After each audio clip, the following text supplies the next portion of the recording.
Chapter 1. The one, the only, the useless, sensational Muzutafu cryptid of minor inconveniences. Deku. Izuku Midoriya was nothing special.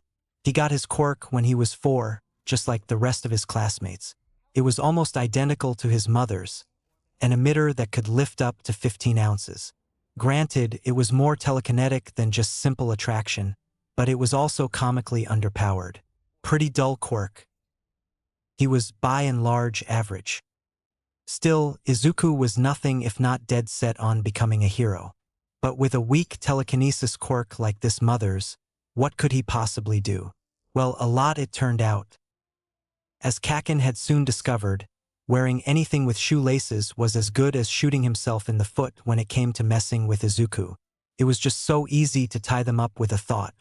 And God forbid any kid try making fun of him on the playground when he could lift some sand off the ground and shove it in their mouth or eyes. The teachers tended to look the other way for Izuku, too, since he was always so good about picking up trash around the school with a simple use of his quirk, passing out assignments all at once, and telekinetically delivering papers to the copying machine down the hall. Yes, Izuku, or Deku as he proudly called himself, was as useless as could be, but he was the little menace of Aldera. Begrudgingly liked as the de facto class clown and somehow also the teacher's pet, and that suited him just fine. And those were just the harmless uses for his quirk. Never mind the theories of drawing out 15 ounces of blood from a wound on someone's head, forcing permanent brain damage, or severing the optic nerves, or paralyzing them by snapping the nerves in their spinal cord. Nope, Izuku was perfectly, happily useless and mostly harmless. 0. He was also somewhat of a cryptid. Case in point, Sensei tripping as he made his way into the door of their class. "Fuck you, Deku," he muttered to himself before quickly covering his mouth. The rest of the class snickered. The man sheepishly rubbed the back of his neck. "Oh man, no one tell another teacher I said that. That would be my third write-up. Sorry about that, Midoriya." Izuku just waved him off good-naturedly. "It's fine, Sensei." Being known for tripping people up and pulling small pranks had sort of turned Izuku into the mishap cryptid of Aldera. Anyone who tripped or experienced a small inconvenience were quick to check over their shoulders for a fluffy head of green hair, a string of curses at the ready. It had become somewhat of a joke around the school and also a challenge to see how many teachers they could rope into accidentally saying it. "The counts what now?" Tsubasa laughed from beside Izuku, a small smirk on his face. "6 teachers. Little shit's a menace." Bakugo huffed, crossing his arms and trying to put on a tough guy act. Even if that was a little lost when Izuku caught him quickly glancing down at his shoes again. They'd been switched out for loafers without laces, something Bakugo had only done surprisingly recently. But Izuku supposed that the boy saw that as admitting defeat, but that hadn't stopped his Deku instincts from pinging like a goddamn radar. Izuku smiled brightly at his childhood friend. A pure, bright expression that perfectly hid the little shit Bakugo knew he was. "Thanks, Kakin," he chirped. It was a nickname that Bakugo would have kicked his ass over had Izuku not more or less Pavloved him. There's only so many faceplants someone can take before they start putting the pieces together, whether they were aware of it or not. Izuku had a hunch that Katsuki hadn't quite caught on to the fact that he'd been trained. A cough at the front of the room drew his attention away. "Right, well, their sensei said, 'Midoriya, I know you didn't do it.'" Izuku nodded, green hair bouncing and hands clasped far too cutely for the gremlin of Aldera. "I know you know, Sensei. Moving on, then," he said as he dug a slip of paper from the pile of them on his desk. "Mind if you send this paper down to the copier?" Izuku cheerily plucked the paper from his sensei's hand with an easy push of his quirk. The thing was folded into a paper airplane mid-air to the amusement of his classmates and soared over their heads, poking into Kakin's temple before merrily soaring out of the boy's angry grasp and fluttering out the window. Like Izuku had planned, it had garnered another round of groans and laughs from his classmates. He loved making people smile, and if it was at the expense of Kakin, even better. "Damn it, Deku," the angry blonde shouted, rubbing his head as if it actually hurt. although it could just have easily been from the boy's burgeoning, Deku-shaped headache. But instead of protesting further or attacking, he just put his arms on his desk and shoved his face into them. His next words were muffled, "I'm not dealing with this. Wake me up when class is over." Izuku reached over and patted the boy on his spiky, surprisingly soft hair. From his pocket, he pulled out a small chocolate bar and put it on Kaken's desk. After a few seconds, without looking up, a hand reached out and quickly snatched it up, pulling it behind his arms. He really wondered when the boy would finally figure out he was feeding him treats for good behavior. Sensei was tuteing and Izuku turned back around to give him a curious look. "Midoriya, you know you are not supposed to antagonize your classmates. Teacher who allows illegal quirk use says what?" Samato Shoji, the other teacher's pet in the class, a girl with 2 black braids and glasses, shot from her desk, hand raised, and shouted, "Sensei, it's a trap." "What?" Then, a moment later, a shadow came over their teacher's eyes, failure and shame obvious. "Damn it," Sensei hissed. "Ha, gotcha." But before the man could rebuke Izuku anymore, the boy felt a twinge coming from his quirk and quickly brought the newly finished copies back up from the staff room. They flew through the window and came together in a neat little stack which Sensei took in his hands. "Oh, thank you," he said. "Not done yet," Midoriya cut in. The whole stack went over his ounce limit just a little too much. But Izuku wasn't fazed. He knew by now how to get the most bang for his buck. Just a few seconds later and the last few papers came in, did a little dance around Sensei before settling into his teacher's hands. He nodded, satisfied, then leaned back in his desk. "Okay, now I'm done." His teacher looked skeptical, as if expecting more papers to fly from the windows or vents or under the door any moment now and smack him in the face. Which was stupid. Izuku wouldn't do that. Not for a 3rd time in a row anyways. When that didn't happen, the teacher finally straightened up and got to business. "All right, now I've got some career forms here. But I know you all want to be heroes." That got cheers from the class, and even Katsuki got back up from his sulking again, chocolate bar half-stuff in his mouth and making his declaration of victory somewhat ridiculous. Above Izuku, little sticky notes folded themselves into letters, spelling out his hero name.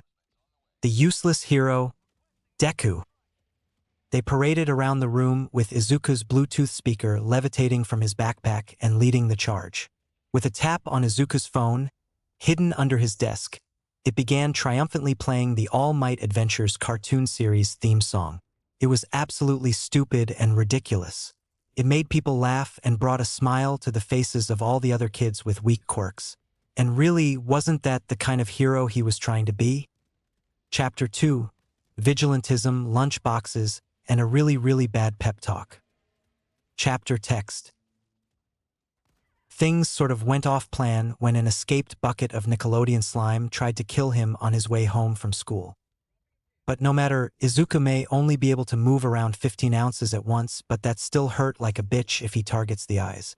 A little bit of tugging and pushing at those gross eyeballs and the guy had to back off or risk early onset glaucoma. Another little push of his quirk, his backpack unzipped, and then he dug around for his lunchbox. He had to empty it of stuff first before it was light enough where he could levitate the thing, but once he did, it was trivial work snatching up the eyes and teeth of the villain in the box from a distance. The rest of the slime was forced to follow those very important organs, and with a resounding click, the entire thing snapped shut and the villain was trapped in the bright yellow and blue plastic container. It ungracefully fell to the ground shortly after, being just a little too heavy for him to float. Inside, he could hear quite a lot of angry burbles.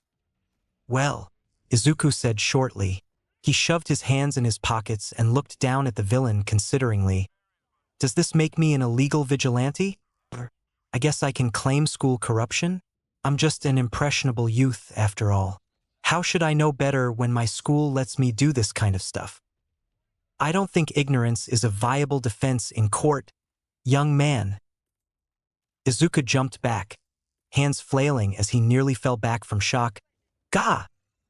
Then his eyes went wide as he realized just who had barged in out of the sewers. All Might? What are you doing here? There the man stood tall, in his 7-foot form, broad, intimidating, and very cool looking with his hands on his hips. At least in Izuku's opinion, he was somewhat of a hero fanboy. I was chasing a villain, but have no fear because I am here. Izuku blinked once, twice. Then, so, you want the lunch box? And, how about self-defense? All Might gave a hearty laugh as he leaned down to pick up the lunch box. That will, in fact, hold up better in court. However, I see no need to report this, as long as it's just a one-off incident. Izuku nodded. Ah, cool. Thanks. Then, just as All Might was about to bound away, he realized something. Ah, wait. All Might, sir? He reached out to grab onto his pants leg, just to catch his attention. But then the hero was jumping and Izuku was screaming as they went soaring across the city. All Might looked down at him in surprise, then seemed to flounder some as he tried to deal with having a young teen hugging onto his leg, one who was looking half terrified and half like he was on the best roller coaster of his life. Kid, you shouldn't be up here. No dip, Izuku screamed back. I can't just let go now. The #1 hero at least had the decency to rub his 2 brain cells together and look embarrassed. Oh, right, I will find a rooftop. Then, he said with far too much bravado. He's a dork, Izuku realized. But that was fine because he was a dork too. As soon as they landed, Izuku huffed, doubling over to catch his breath. Can I ask what was so important that you grabbed onto me, young man? All Might asked. Through loud, slightly exaggerated breaths, Izuku held up one finger and said, 2 questions. 1. Huff. Can I? Huff. Can I be a, oh my god, I'm going to vomit. Huff.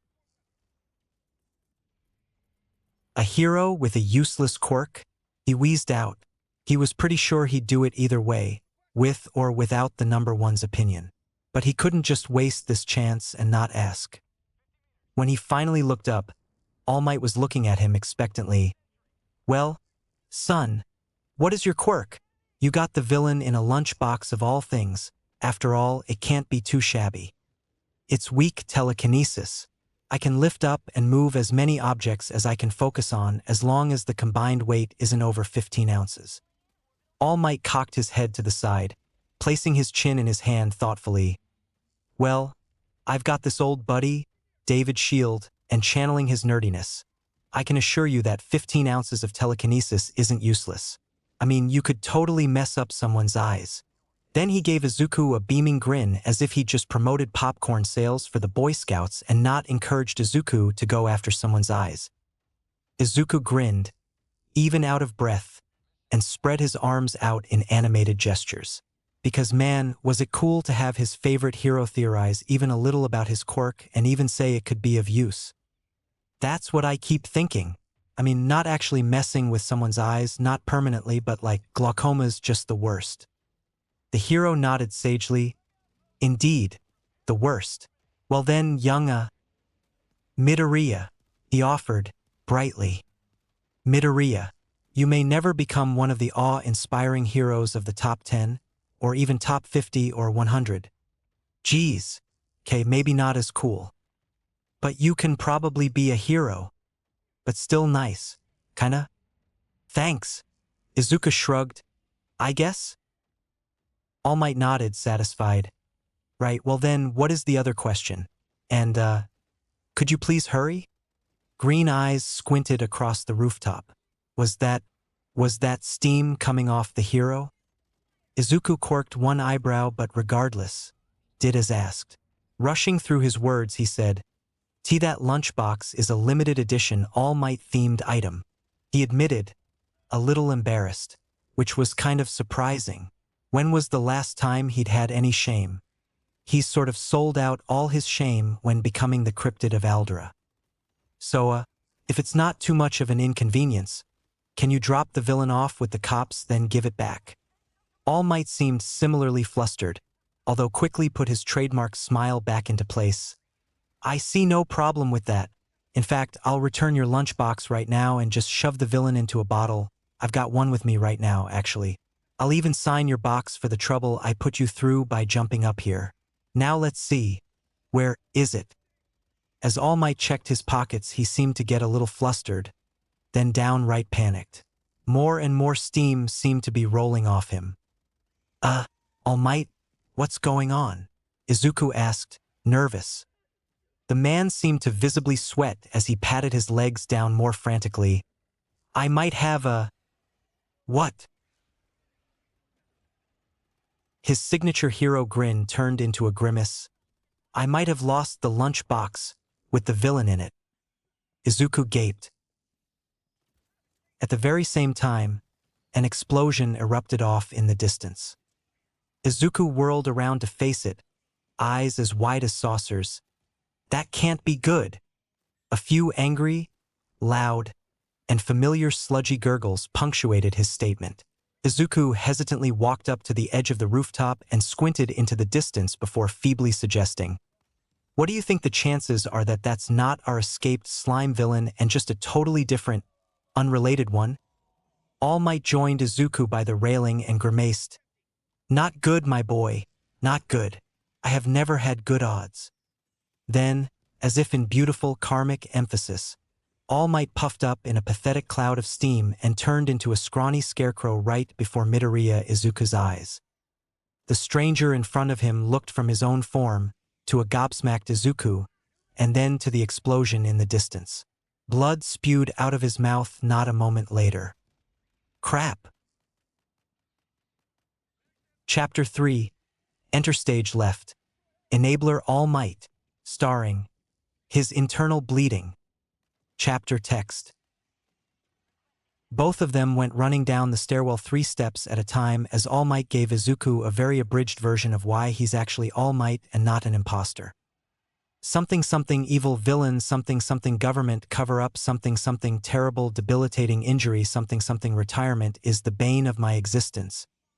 Whatever the case, Izuku and Small Might went barreling together out the office building with security hot on their trail and a lot of confused workers staring after them. They had a villain and a hopefully undestroyed limited edition lunchbox to find. This way, Izuku called out, tugging on All Might's baggy shirt and jerking him in the right direction. Right! The man went stumbling after him, and they made it halfway to where the battle was before he started wheezing and coughing up more blood. Izuku didn't even give the man a choice as he heaved all 7 feet of him over his shoulder like a sack of potatoes. It looked extremely comical from the short, round-faced, fluffy-haired boy who was all of 5 feet and 4 inches tall. But he was fit. Not crazy ripped, but he couldn't just be a pudgy couch potato and expect to get into the hero course with a quirk like his. What they? Calm down and stop spitting up blood, Izuku cried, internally half hysteric although immensely proud at how determined he sounded. His voice brokered no argument. I'm using my telekinesis on you to stem the internal bleeding, so don't move, Small Might. All Might looked absolutely disbelieving. Small Might? Also, young man, I find it very concerning that you're attempting to treat internal bleeding. Don't worry, I've studied human anatomy already. In the case I had to use someone's circulatory or nervous system against them. That is even more concerning. Their banter quickly came to a stop as they reached the place of the battle. Izuku watched with wide eyes as he saw Hino Yuza, a girl from his class, engulfed in the massive tower of sludge as a hostage. Her hands struggled to the surface, letting out bursts of flame in her panic that only warded off the heroes. Then, in the next instant, Izuku was tossed over and slammed on his back as All Might, for as much as he looked like a scarecrow right then, nimbly used his weight and height against Izuku to get back on his feet and send the boy crashing to the ground. Izuku wheezed, more out of shock than pain. The number 1 hero had done a good job controlling his strength. He picked his head up off the ground and stared at All Might. What the heck was that for? Thank you for your help, my boy, but I must go save the day. Yeesh, no need to be dramatic. A simple put me down, please would have done it. But All Might was either unaware or uncaring of the look Izuku was sending him, plastering on a boisterous smile. He puffed up his chest and nothing happened, just a few wisps of steam that quickly died out. Izuku stared at him. I must. Puff. Nothing. Save. Nothing. The day. Nothing. During his attempts, Izuku had enough time to get up from the ground and brush himself off. His looked from his hero, who was looking pained with his gaunt eyes and furrowed brows, then at the sludge villain that was attacking his classmate. He wished he could help, but he didn't have anything else in his backpack like his lunchbox. But he approached the more and more troubled-looking hero. The man was muttering something about his time being out, but mostly saying that he was pathetic a lot, which was concerning considering the man's bordering lethal condition. But Izuku put that thought aside at the moment. All Might, Izuku said slowly, an idea forming in his mind. Where's that bottle you said you had? Blue eyes looked towards him. Right here. Why? He glumly said, fishing out a plastic soda bottle from his pocket. Izuku went to grab it. I'm gonna shove the villain's eyes in there again. All Might's eyes widened as he raised the bottle out of reach at the last moment. That's vigilantism, may I remind you. There's a crowd here, you'll get caught, and even I won't be able to keep you out of trouble for illegal quirk use. All Might. Izuku waved his arms around frantically. My classmate's in trouble, and if you don't give me the bottle right now, I'm gonna do something stupid. A frown formed on his lips. Like your legs will move on their own, stupid? He nodded, completely serious. Yes. All Might's gaze wavered between Izuku and Hino slowly being consumed by slime. They wouldn't have much more time left at this rate. In his scrawny fingers, All Might tightened his grip on the bottle. What's your quirk range, kid? 50 meters. All Might nodded and set his expression into one of utmost graveness as he looked into Izuku's eyes. You pull the eyes forward and I'll handle it from there. Even in this form, I'm technically registered as a hero with the commission, so I won't get in trouble. Stay back, pull them forwards, no more. Got it. Izuku nodded furiously, mouth set in a far too serious line considering how his green hair bobbed ridiculously. All Might had time to give him one last nod of his own before running into the fray. The heroes tried to stop him, but the man was surprisingly spry despite his emaciated frame. And being well over 7 feet, every stride he made with his long legs was quick. He was on top of the villain in a matter of seconds. Izuku practically buzzed with energy even as he forced himself to behave calmly so he could better concentrate. He was about to watch All Might in action when the man was little more than quirkless. Not only that, he was about to help him too. But despite his excitement, he had a job to do, and so he forced himself to focus on what was really important. Reaching out with his sixth sense, he felt the smooth, circular weight of the villain's eyeballs. With a pull of his quirk, both of them were forced down, the towering sludge forced down in a weird, liquid squat to follow them. Pissed-off eyes swiveled onto him. Arg! Not this brata guy! Then his angry burbles were cut off as All Might decked him in the face with an open soda bottle. Coca-Cola Smaz! He shouted with all the intense awesomeness of his normal form. The eyes were forced in with a good amount of sludge following it. All Might shoved the cap onto the plastic bottle in the next moment with a dramatic motion, as if he were sealing the pits of Tartarus and not a Coke bottle. Just like that, any slime that hadn't gotten in on time dissipated, shrinking into nothingness the longer and longer it wasn't in contact with the main body. As soon as enough slime disappeared, Hino fell forwards. All Might caught her just in time, but one look at the man had the former hostage grimacing.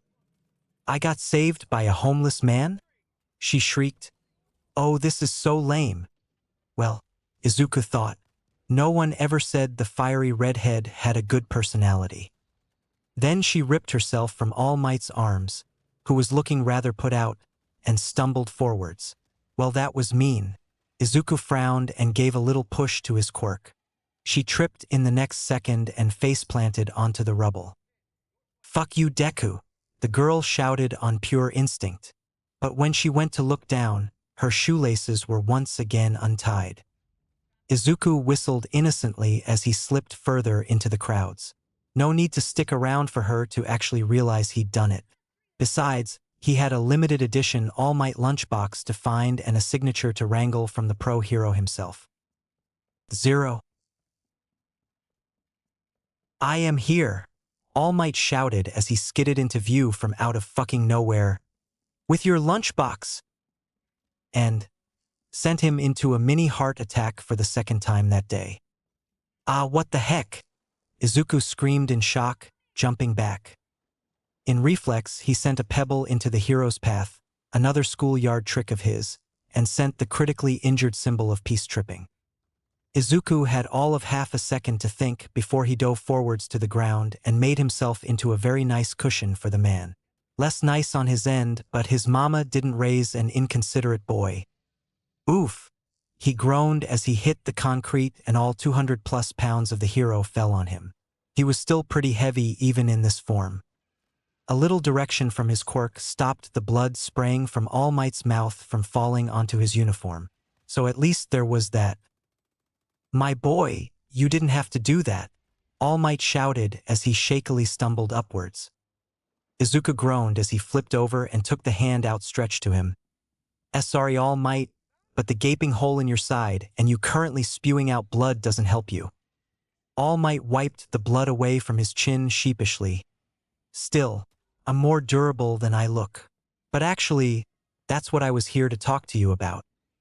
I thought you were here to give back my limited edition lunchbox. I was actually looking around forever for it." He'd even conceded defeat and had started heading back towards his side of Mizutofu, where he was supposed to meet Kaken, before All Might had sprung out of nowhere onto this empty street. His ears turned a little red. "Well, yes, returning your property is important to me. So here." The hero held out Izuku's lunchbox and Izuku took it gratefully. It even had his signature on it, just like he'd said it would. But, and here the hero stood a little taller, even if he wasn't quite as impressive in this form. "I have actually come here in regards to my injury." Izuku tried to give the man his most reassuring smile. "It's okay, sir. I promise I won't tell anyone. Let me rephrase. I realize now that my speech to you earlier wasn't quite inspiring. It was actually pretty embarrassingly bad. Nana would be disappointed." That last bit he muttered to himself. Izuku just cocked his head before going to pat the man on his arm, too short to be able to pat him on the shoulder. Despite the comforting motion and his soft tone of voice, the next words out of his mouth were, "Yeah, it did suck." All Might barked out a laugh. "You know, your green hair and bluntness remind me of someone, but I'm not here to reminisce. No, I recognize that you have true heroic spirit that can one day make you into a hero who can do it all. Telekinesis really is capable of so many things. I said you wouldn't be very awe-inspiring earlier, but you were willing to face down a villain with just a minor telekinesis quirk to save someone when seasoned pros wouldn't. You got this old bag of bones to act when faced with a two-story sludge villain. Those are the real traits that make an inspiring hero, not their quirk. So yes, you, Midoriya, can become the kind of hero that puts smiles on people and bring them hope. And..." Here he paused a little, seemingly nervous. Izuku let him have his time, wrapped up in thoughts of his own. This was certainly an improvement from what he'd heard before. When he told most people of his desire to be a hero, he was met with chuckles and half-hearted encouragements. For someone to take the time to find him again and admit they were wrong, that he could be so much more than some no-name, third-rate hero, for it to be from the #1 hero of all people. That was pretty spectacular. He was also on the verge of tears and wasn't certain that he could open his mouth without his voice cracking. "What I wanted to say," All Might began again, "was that I want to help you become a hero. I want to train you, young Midoriya." Oh damn it.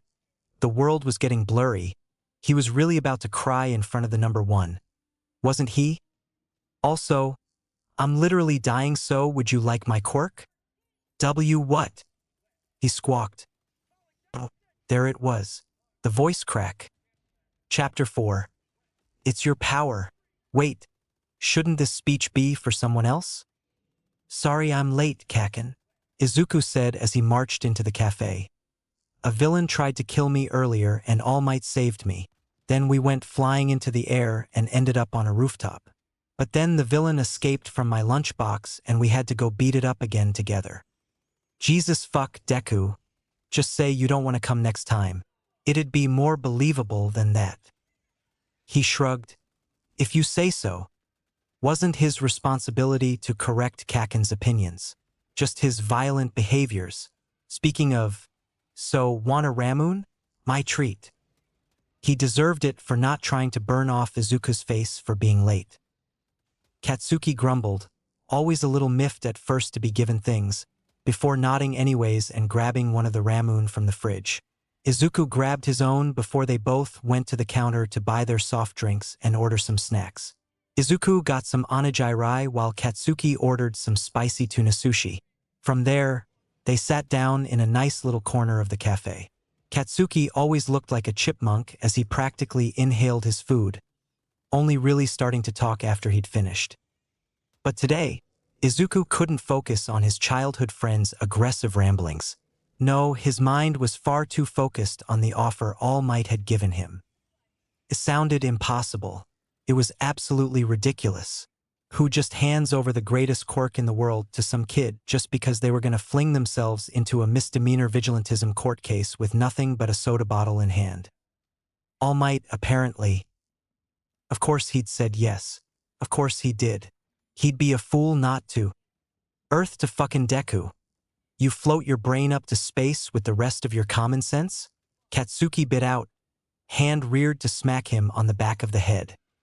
At that very moment, the sushi roll he was holding up with the chopsticks in his other hand wobbled dangerously and started falling to the ground in literal slow motion.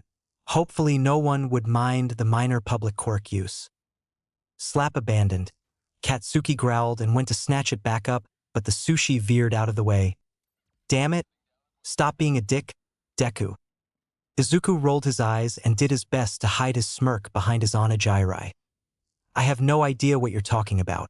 You should really be more careful with your food, Katsuki. Shut up, you asshole. Gimme back my sushi or I'm gonna shove an explosion so far up your ass. Children here, Katsuki. Izuku cut off, gesturing to the many families dotting the quaint cafe. Just as Kaken was about to retaliate with a threat that was no doubt worse, another sushi went soaring off his plate. Oh no, he gasped mockingly. You should catch it before it hits the ground. You fucking as jerk. He huffed out as he dove towards it, hands cupped but missing all the same. Gee, Kaken, you've sure got butterfingers. He teased as he once more swerved away the food from his friend's reach. I'm gonna kick your butt, you little annoying gremlin. You got that? Bakugu all but shouted at him. Oh wow, would you look at that? Izuku said with false wonder in his voice. The rest of your sushi is falling. Gosh, that's so unfortunate. Just like that, half a dozen pieces of sushi were floating around Kaken's head, twirling around as if they were in zero gravity. But no matter how many times the boy tried to grab them, they always darted out of the way just in time. Izuku didn't let the myriad of floating sushi return to Kaken's plate until the boy had run out of expletives and threats of bodily harm.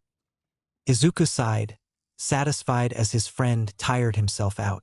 If he couldn't trip Kaken, food was just as good of a way to tame him. It might seem a little mean, but this was the only cafe this side of Mizudafu that hadn't blacklisted Kaken for blowing something up. So really, it was for his own good. 0. Evenings in the Midoriya household were always a fun affair. With 2 telekinesis users around, the house was full of tiny objects being floated every which way. Passing the remote became a little game of catch with their quirks. Cooking was just as fun, with lightweight plastic plates doing a little dance, courtesy of Izuku, and eggs doing a little conga line through the air as his mom attracted them to her one after the other.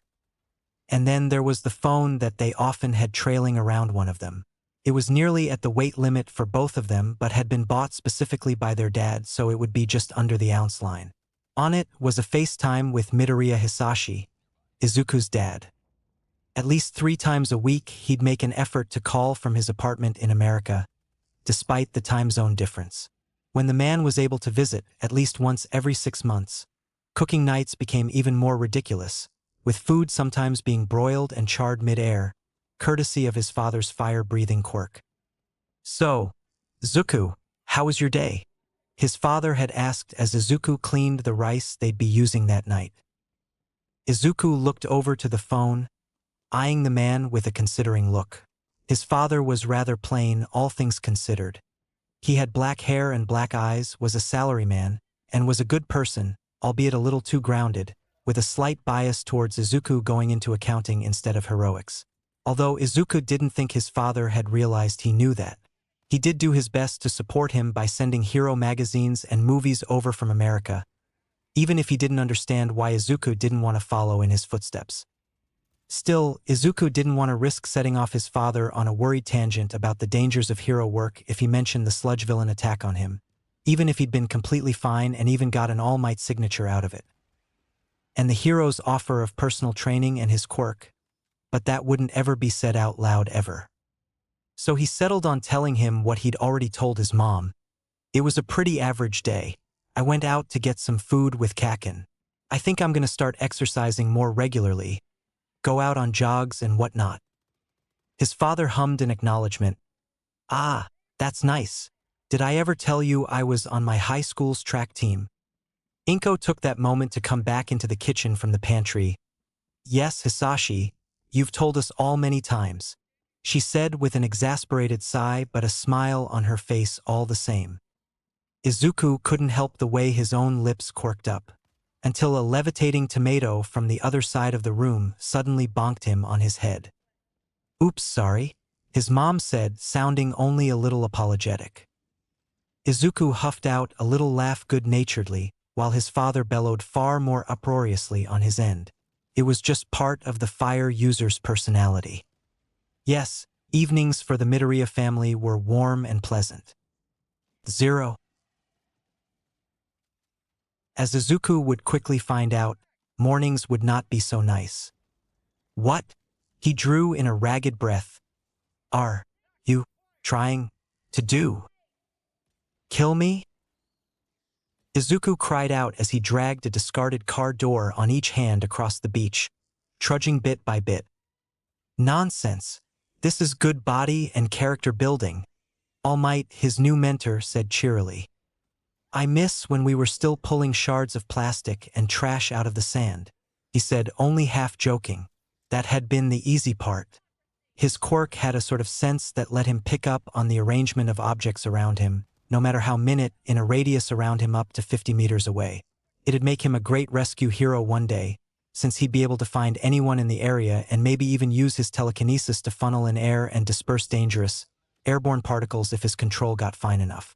Although, in this case, it had made him great at slowly but surely picking up lots of microtrash at a time. "Your quirk is very suited for that work," All Might admitted. "However, this is where the real magic begins."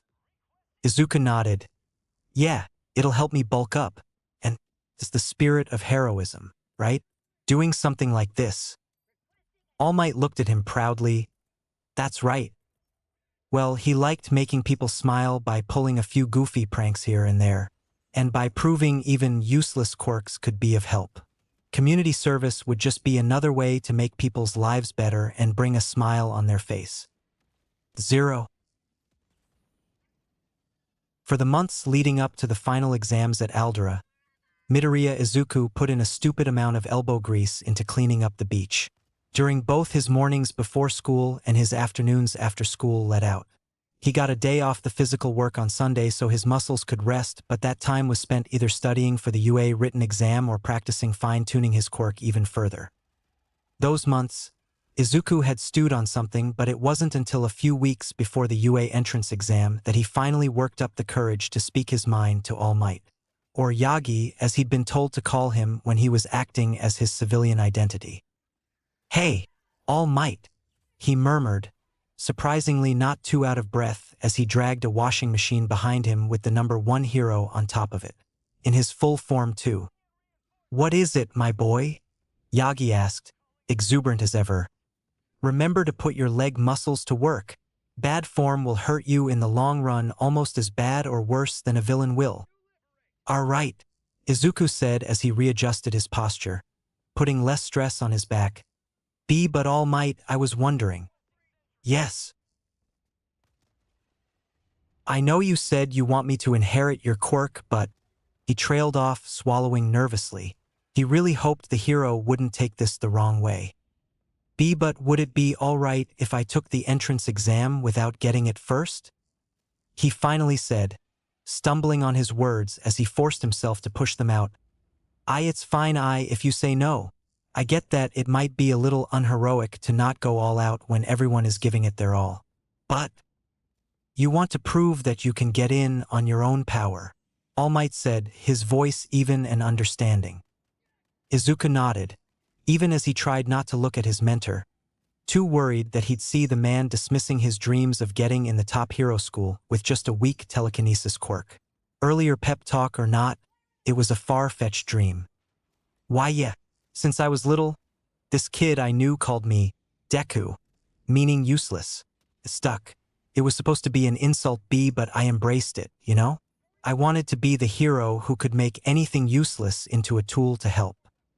He was a little embarrassed to spill this all and hoped Yagi couldn't see the red that was no doubt forming on the tips of his ears. But Izuku had always been a candid person. If he was going to spell out his plan to the number 1 hero So, yeah, I want to be able to see if I would have made it as a hero with my own power. As useless as it is, I want to show the world how helpful it can be. Behind him, he felt All Might shifting his weight on the washing machine. He groaned a little internally as that disrupted his strides and forced him to readjust. But he was no slouch either. With a set determination to his face, he pushed on and waited for All Might's verdict. A few moments passed, with only the sound of the ocean waves, the shifting of sand, and Izuku's own heavy breathing breaking it up. Then, finally, "Midoriya, I know you are a smart boy. Your power is far from useless. Perhaps in another person's hands it would be weak. But you've put a lot of work into fine-tuning it and finding all sorts of uses that I never would have thought of. I have no doubt that you'd be able to pass the UA entrance exam with just your quirk." Izuku perked up at that. "Really?" "Yes. However, you are right that it is unheroic to go into any scenario without the full tools at a hero's disposal." He wilted a little. "I understand the sentiment of wanting to see if you could get in on your own. I myself had a lot of trouble seeing my new power as well mine." Yagi huffed. "Tell you what, I'll let you in on a little secret. Believe it or not, before receiving One for All, I was quirkless." Izuku whirled around, staring at the hero with wide eyes and shock. "You, the number 1 hero, were quirkless?" All Might watched him with an unreadable gaze. "Yes, I was." Izuku was left amazed. Then he nodded once to himself in satisfaction before turning around and continuing pulling. "Well, that explains how you were so awesome during the second fight with the walking Mizutofu sewer violation." A cough behind him. Izuku easily deflected the spittles of blood and, with his quirk, fluttered another tissue towards All Might from where they'd left the box to the side. He even did his best to find the source of the bleeding and slow it, just enough to allow clotting to begin again. To his satisfaction, the bloody coughing fit was already winding down. "Thank you, my boy," the man said, "and I must ask, what do you mean by that?" Izuku tilted his head to the side, eyes drifting up in thought. "I mean, it makes sense you'd still be so badass even without your quirk. You landed me flat on my back. You jumped right past the heroes and they couldn't even catch you, not even Kamui Woods. You even jumped over the fire my classmate was making and through the rubble. Then you stared down a 2-story villain like it was nothing." He listed off with ease. You were so cool because you've been quirkless, so it never became a crutch. You can stand as a hero all on your own. Izuku concluded. All Might went silent for a while after that. You know, I think that's the first time in over 30 years anyone has told me I could be a hero without one for all, he said thoughtfully. Izuku didn't know how that was possible. The man was 7 feet tall and over 200 pounds, even emaciated. He had 30 years of combat and rescue experience on top of that. How could anyone just say his hero career hinged on his quirk? He wanted to speak up, but All Might wasn't done. So, Midoriya, it's only fitting I tell you what I often needed to hear in my youth, and what I think you also need to hear. Your telekinesis is your power, true. But One for All is also your power, just as much as it is mine. Or, at the very least, it will be. You'll earn it and make it yours. Does that make sense? Logically, yes. But in practice, not really. It was hard to see All Might's overwhelming power as ever being his. Still, he tried his best to make it sound like he knew what he was doing. Sure? I won't say you can't take the exam without using One for All, but don't think that it isn't your power, and a hero must always bring their all to any occasion. So, how about a compromise? You inherit my power before the exam is planned, however. You are free to use it as much or as little as you'd like. That way, you'll have it in case you need it. Is that good? Izuku bit his lip as he trudged ahead. He could logically see the sense in that. It was the perfect compromise. But, Deku. Useless, versatile, capable. A riddle of contradictions that made up his life and the quirk he'd worked his whole life to develop. 15 ounces. A limit. A massive, mountainous villain. A problem he dealt with just his telekinesis. Hadn't he already had his moment to prove himself?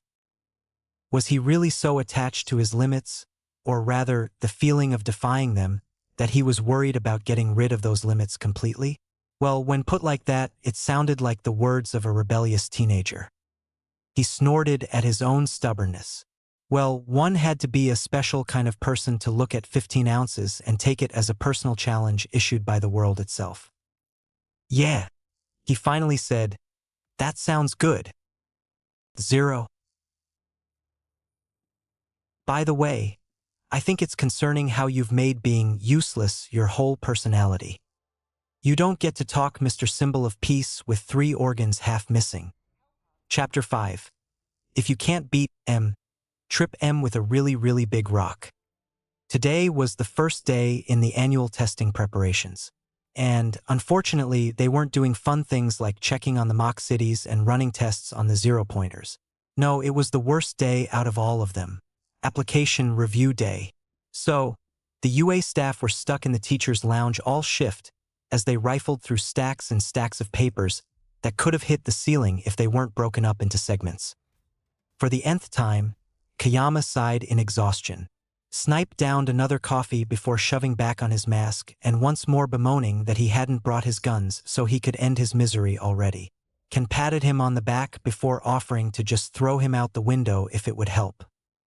The only thing that broke up the monotony and self-deprecating jokes was when someone made commentary about the candidates. Hey Sho, look, we've got a jokester in my testing area, Present Mike said as he sifted through yet another application. Aizawa Shoto sighed, looking not at all amused at the slip in front of him. Quirk, Floaty McFloat face. He scoffed, looking away. Low-hanging fruit. Well, he was 4 when he named it. In any case, you probably don't have to worry about dealing with him. Says here he can only move around 15 ounces. Yamada shrugged. Might get into Gen Ed, though. He has the grades for it. And ooh, look. It says the little listener is fluent in English. Aizawa sunk further into his capture scarf. He loved Hizashi's voice, but he'd throttle him if he got excited over teaching irregular verbs one more time. Truly, the most miserable people on Earth were the UA teachers during applicant review day. So miserable, they didn't notice the glint in their principal's eyes. 0. Midoriya Izuku was a bundle of nerves as he entered UA and it wasn't just from the new power he could feel thrumming inside of him. Unfortunately, historically, when Izuku got nervous, that meant he was in a bad position with bullies who hadn't figured out to avoid him yet.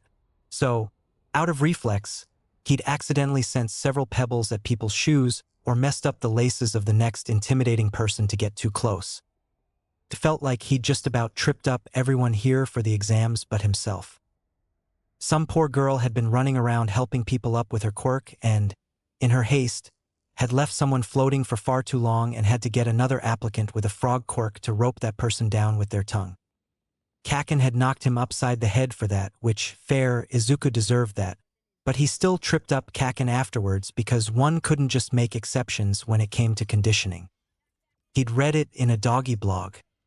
In fact, Izuku was closing said doggy blog from his tabs, with a mental note to make his next treat really nice to make up for the trip, and putting away his phone as they reached the processing tables. He had a little moment to nerd out over the fact that he'd just gotten his application checked off by a real-life ectoplasm clone before taking his seat. Right? Well, this was going to be great. 0. It was not great. He got yelled at 2 separate times before the test had even started. The only highlight of this whole experience was when Present Mike himself had yelled out for them to go. Go, go, go. There's no countdown in real life. He'd yelled from above. Izuku had hesitated, but, having read many doggy training blogs, he knew conditioning techniques well enough to see a full immersion tactic when it was right in front of him, sort of like shoving someone into the deep end of a pool. So, while he initially hesitated, he was also the first one to start sprinting to the entrance. I am so going to mention this on doggymoms.com.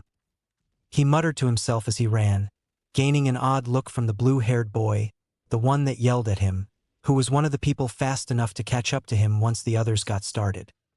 But Izuku paid him no mind. No, he was directing his quirk to his first one-pointer instead. With a little push from his quirk, a dozen nuts and bolts conveniently unscrewed themselves and fell to the ground with tiny plinks against the concrete. Another dozen followed. The one-pointer sort of just fell apart after that. The next one he took on was a 2-pointer and, feeling the sense of thin wiring inside, he tugged on that until the thing lost power to its upper body. Izuku moved on cheerily. For the next one, he popped out its red sensor light. Because, if he was right, there was no way UA would allow a robot to stomp around aimlessly in an arena filled with miners. And Izuku noted with satisfaction that he was right as the robot came to a halt, entering a forced shutdown mode. Right, that's the quickest way. Izuku muttered to himself decidedly as he started unscrewing the sensor lights left and right. 1 point, 3, 5, 6, 7, 10, 12, 15. On and on he went. It was laughably easy for his quirk. He could concentrate on around a dozen items now, and each cheap sensor weighed barely over an ounce. 1-pointers had just 1 sensor. 2-pointers had 3. 3-pointers had 6. Doing the math, it was more lucrative for him to go after roughly a dozen 1-pointers, gathering around a dozen points, than 4 2-pointers or 2 3-pointers. Which was fantastic since he didn't want to get in the way of all the hard hitters who were aiming exclusively for the higher point bots. After that, his points started to rise far more rapidly. 15 to 23 to 30 to 40 to 46 to 51. That's how his tactics stayed until someone got themselves cornered in an alley by 3 2-pointers. He didn't want to steal people's points, but he'd also feel pretty terrible if he let someone get into a bad situation. Thankfully, there were props littered all around the fake city. Casting his eyes about, his gaze landed on a nearby telephone pole covered in flyers, which gave him an idea. Because paper was his friend. Excellent for party tricks, pranks, and blinding the robots for a temporary time without shutting them down completely. After all, what was Deku but an aspiring hero who could make anything useful? Stripping the telephone pole of its paper flyers, he sent them whirling into the thing's sensors. "Attack them or scatter," he shouted to the boy. The applicant nodded gratefully and decided to take down one of the robots to clear a path before fleeing. Izuku watched him leave, making certain he wasn't coming back, before letting go of his control on the papers. The remaining two robots powered back on for all of a second before he popped out their lights too. Izuku looked from the papers fluttering to the ground and then back to the robots he'd decommissioned. You know what? That works. You're coming with me now. Decided, Izuku turned his small stack of papers into cranes so they'd be smaller, before setting back out into the exam. 0. Halfway across campus, a stoat was cackling loudly at the dumbfounded look on present Mike and the fatherly pride on All Might's face, as if he were watching his kid do really well at his first Little League game. I suppose I'm not getting him in my homeroom, am I? Present Mike said, a little put out, and he'd really wanted to test the kid's knowledge in English too. All Might fist pumped the air as he watched the screens, seeing the boy swoop in with his mini army of cranes to save another contestant. Hell yeah, Midoriya. Eraserhead shot his new co-worker a look. Could your favoritism get any more blatant? All Might didn't even take his eyes off the screen. He just plucked something out from his pocket. A mini green flag with the word Deku on it. He waved around the tiny thing in his hand, making it look, frankly, ridiculous next to his 7-foot frame. Yes, it can. 0. Then the 0-pointer came and Izuku was just about ready to turn tail. Yeah, time to get out of Dodge, he said. Someone gave him a weird look as they passed. What's Dodge? Izuku shrugged. Some American thing my dad told me about. In any case, his quirk was absolutely not fit for this at all.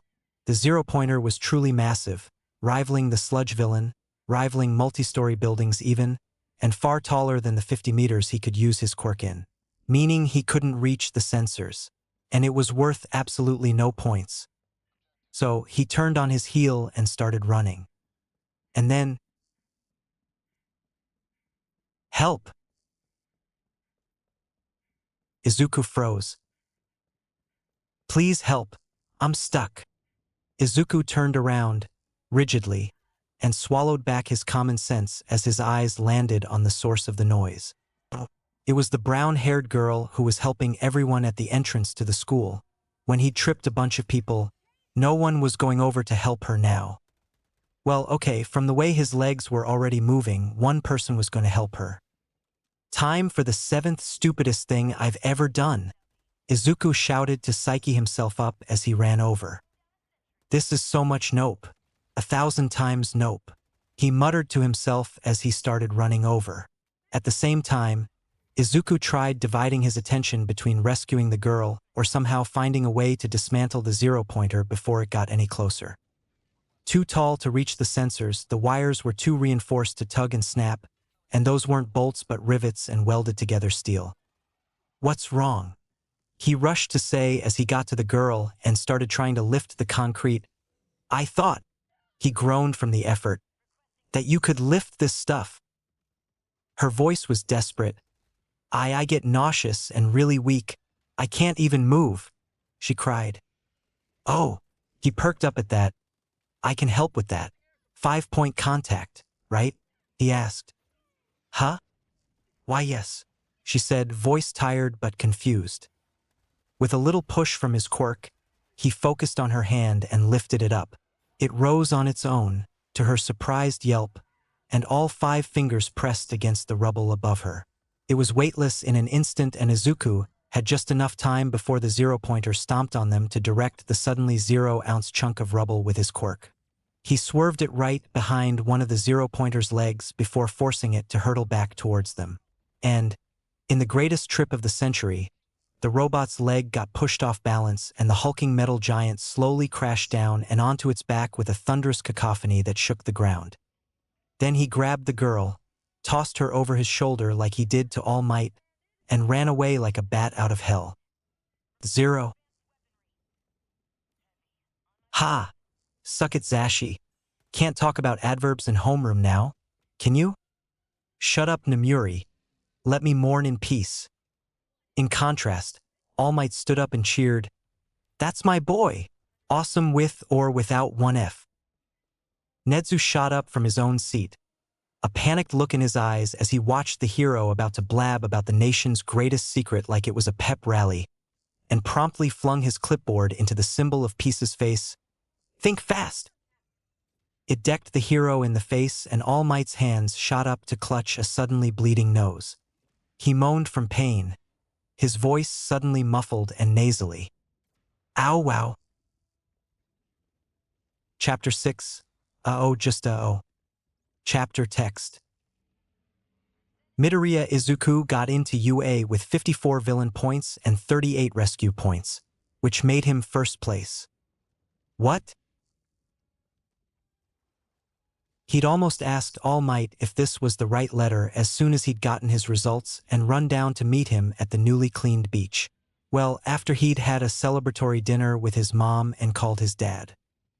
"I told you, my boy," All Might said, somewhat nasally as he proudly patted him on the shoulder, the force of his hand almost buckling his knees. "Telekinesis is ridiculously overpowered, even with a 15-ounce limit, and you didn't even have to use one for all." Is that a bandage for a broken nose?" Izuku couldn't help but point out. "No."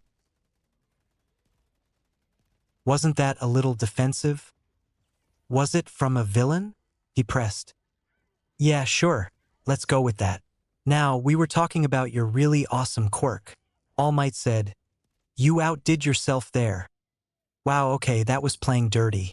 All Might knew Izuku handled praise about as well as Katsuki handled therapy. Well then. All I had to do was blind them or go after their wiring.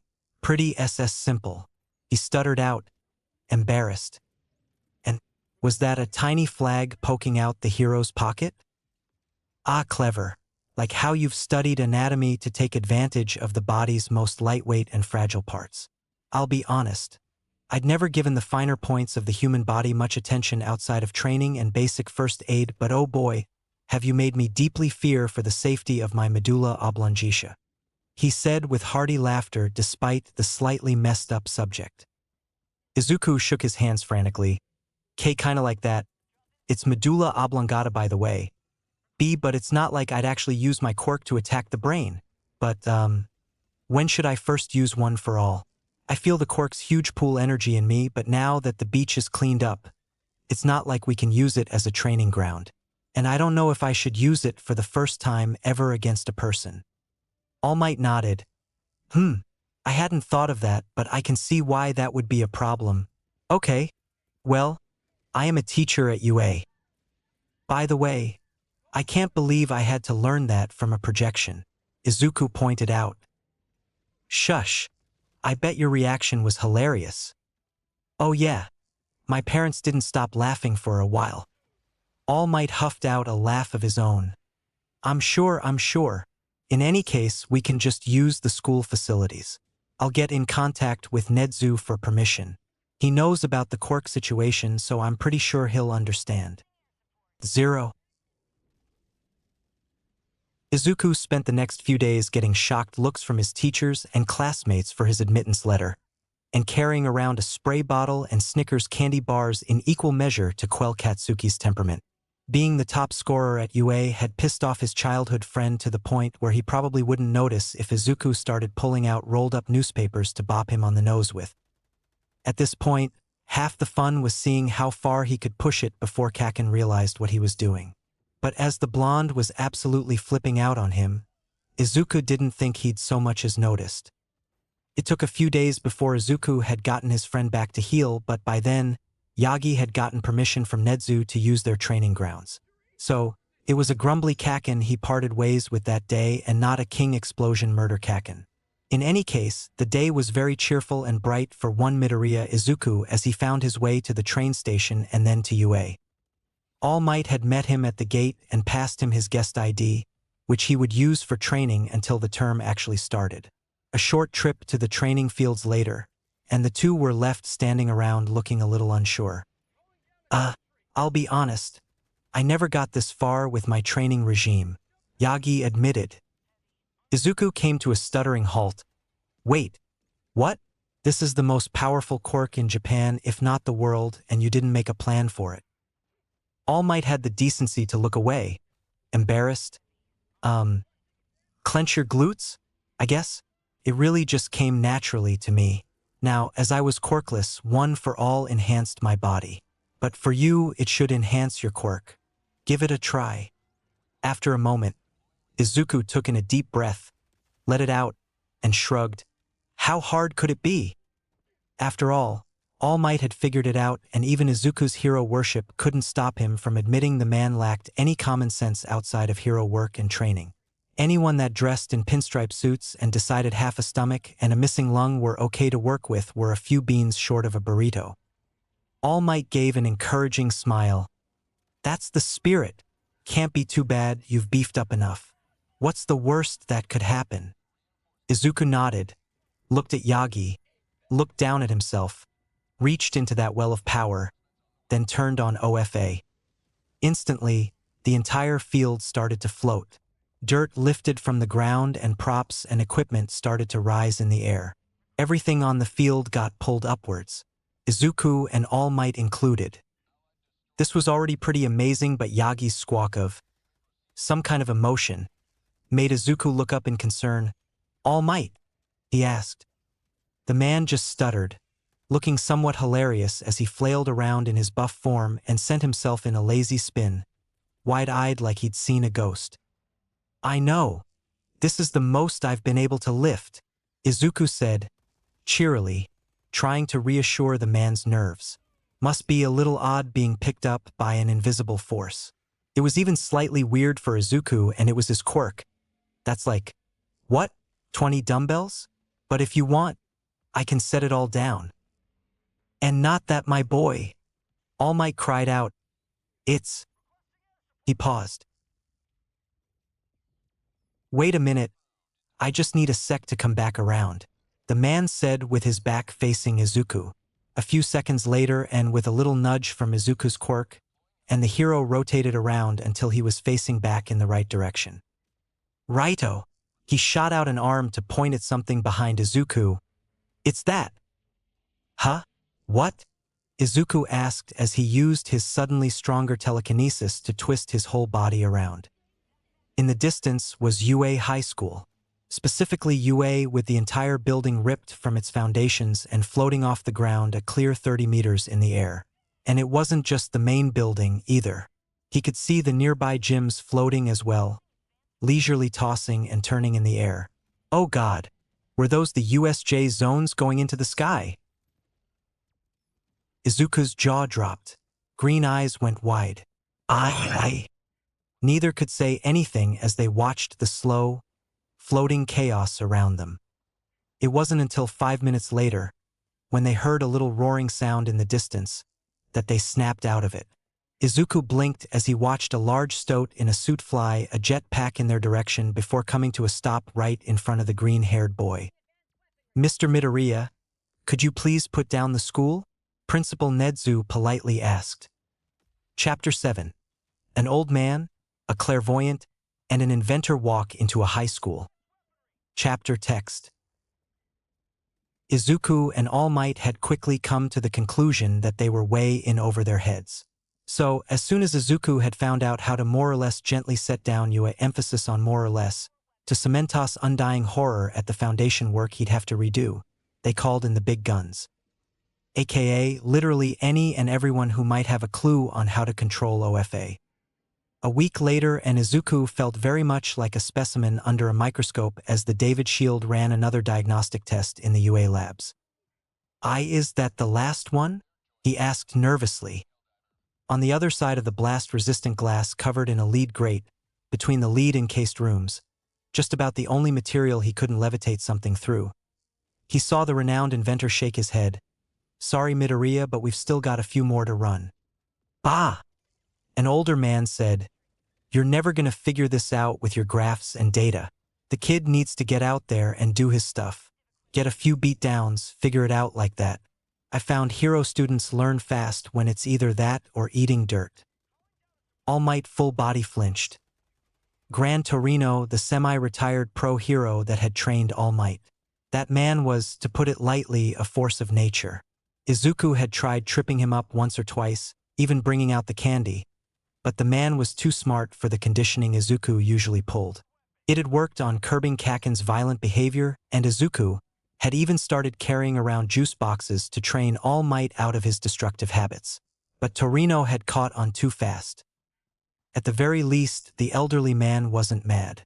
In fact, after Izuku explained himself, he got a good laugh out of it and started carrying juice boxes around himself to help in Izuku's efforts to rein in that buffoon Yagi, as Torino called him. "I didn't fly here from Island just to not study one for all," Shield protested. "This is the first time I've had the chance to see how it affects a quirked holder." Izuku wrung his hands. Thank you for coming again, Dr. Shield," he stuttered out. He still couldn't quite believe the man had come all this way to help him. Shield gave him a gentle smile. "Like I said, it was no problem. You don't need to thank me every other minute, kid." All Might elbowed his old friend with a boisterous laugh. "Ha ha ha. Didn't I tell you the boy was polite? You've said it many times. You dote on him quite a lot," came a short response. And there was the final person in the group, Sir Night-Eye, which would have been just as cool as when he met Dr. Shield, except for the fact that all Izuku's interactions with the man involved clipped responses interspersed with rare moments of blunt humor and the occasional agreement about how cool All Might was. Yagi didn't seem fazed by his old sidekick's less than stellar opinion. That, or he hadn't picked up on it yet. Instead, he dug around in his pocket. "Right, that reminds me." Then, with a blinding grin, he poofed into his huge form and held out little flags with the name Deku on them. "Who wants a commemorative Deku flag?" Night-Eye face-bombed. David took a flag and then went back for another. "For my daughter," he said. Torino snatched the flags out of All Might's hands and dunked them into the trash. The kicked puppy look on Yagi's face brought no remorse. "Enough foolin' around, Toshi," Gran grumbled. Izuku, for his part, quietly meeped and did his best to sink into a puddle on the ground. "Look at what you've done," Gran said, gesturing to Izuku. "You've damn near given him a heart attack." "Were those flags?" Izuku finally asked, voice small. His questions went ignored. David paid no mind to the squabbles going around. Instead, he typed something up on his computer and turned back to Izuku. "All right, get ready to start the speed tests." "The speed tests?" Izuku asked, suddenly nervous as panels in the testing room opened up and turrets emerged. They powered on with a very intimidating whirring noise. "Rubber bullets will start firing at you." "What?" "In 3, 2. Hold up. 1. Izuku let out a very pathetic scream as he started rapidly trying to redirect bullets mid-air. In the midst of his panic, he had just enough time to think about how lucky Shield was that he was on the other side of that lead grate-covered window, because otherwise, he'd be dangling from the ceiling already, whether Izuku actually wanted that or not. 0. Izuku gasped as he collapsed out of the testing room, feeling like he'd just run a marathon and was no closer to getting control over OFA to show for it. He'd had to deactivate the enhancer quirk before stepping out of the room to make sure he wouldn't rip UA off its foundations again. Then he made it all of 1 foot out the door before he face-planted from exhaustion. He made no move to get up, electing to instead groan into the floor. When Shield went to help him up, he panicked because, that was the guy who just shot him with 50 bullets. So, out of sheer adrenaline, he raised his head and shouted, "Locked knees of justice." "Wah?" Then David Shield fell to the ground, unconscious. Gran Torino, Night-Eye, and All Might all shot to their feet and crowded around the inventor. My boy, what did you do? Is this one of your wibbly-wobbly internal bleeding tricks?" All Might asked from where he was half-crouched to the ground with his hands braced against his knees. He pointed a finger to his wound and then mimed coughing for emphasis. Night-Eye looked somewhat lost. "His wibbly-wobbly what?" All Might didn't see fit to explain, and neither did Izuku. He just put his forehead back against the floor and mumbled into the concrete. "Don't worry, He's fine. I just used Floaty McFloatface without one for all to send some blood to his legs. Like when people lock their knees and mess up circulation. Except I did it all at once. It was gonna be one of my takedown moves when I became a hero. He should be up soon. Not even a minute later and the man was coming to. Izuku, still lying face down on the floor, helpfully levitated a small bottle of water over to the man. "Wah, what just happened?" he asked, dazed as he sat back up. "Sorry, Dr. Shield," Izuku mumbled. "I didn't mean to do it. I just sorta went into fight or flight mode when you came at me, since, you just spent the last hour shooting me with rubber bullets. So I sent blood to your legs to make you pass out." David sighed as he got up and brushed himself off. "Well, that's all right if it was a mistake. Lord knows Toshi has done far worse before he learned his own strength. And that was pretty clever of you to manipulate my blood. Just how fine is your control?" Izuku finally got up too. "When I'm not accidentally tripping people from anxiety or levitating UA with one for all. I trained my control to be really detailed. Mutant quirk people are harder to deal with since their bodies can be altered, but I studied the anatomy of normal human beings really closely so I'd be able to make someone faint or even tug on muscles to simulate really bad cramps and joint pain. I can even put strain on someone's eyes, forcing them to blink and lose visibility." Shield nodded along. "That's very smart. Alarming, but smart." All Might just pulled his old buddy into a crushing side hug. "See?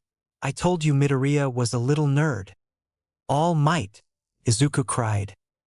"It's a compliment," he defended, looking not at all sorry. Chapter 8. 3 idiots cause major property damage, then dodge the consequences.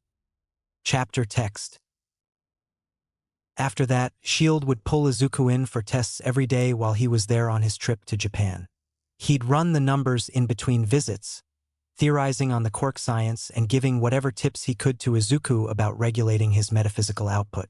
Whatever that meant. But at the end of the tests, the night before Shield had to take a plane back to I-Island, the inventor had handed him packet after packet of condensed and simplified data and scientific theories. After a few all-nighters spent at his desk, chair half propped back and a number of science journals floating around him, Izuku had to admit that he understood a bit more about the underlying mechanisms of his quirk, both old and new, than he did before, which, in turn, helped him come up with visualizations for it.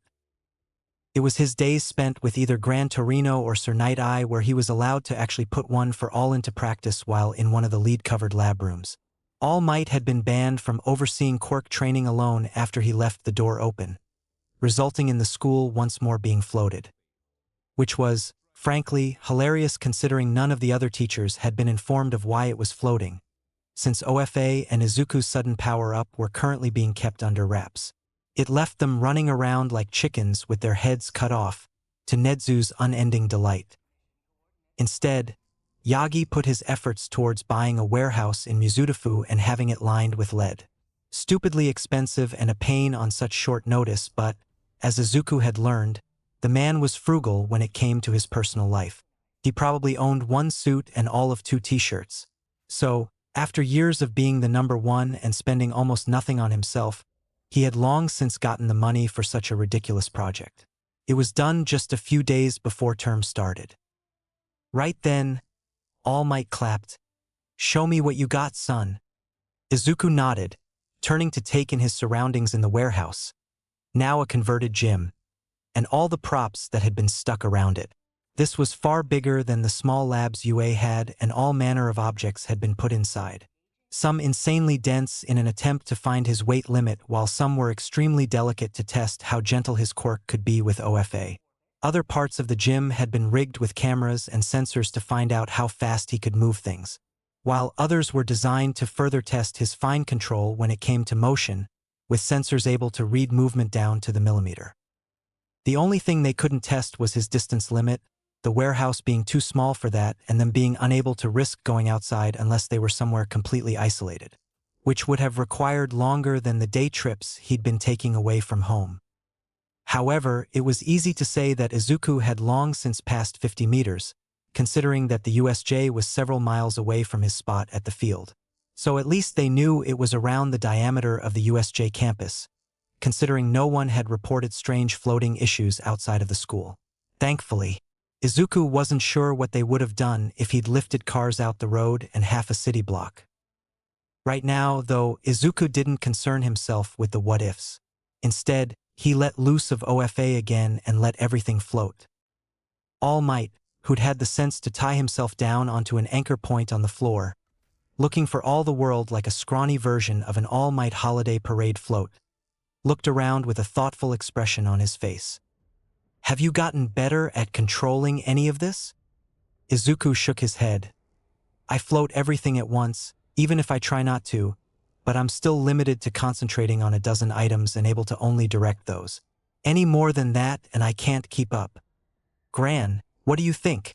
All Might asked, looking in the direction of the old man who was idly floating through the air, legs crossed, with not a care in the world.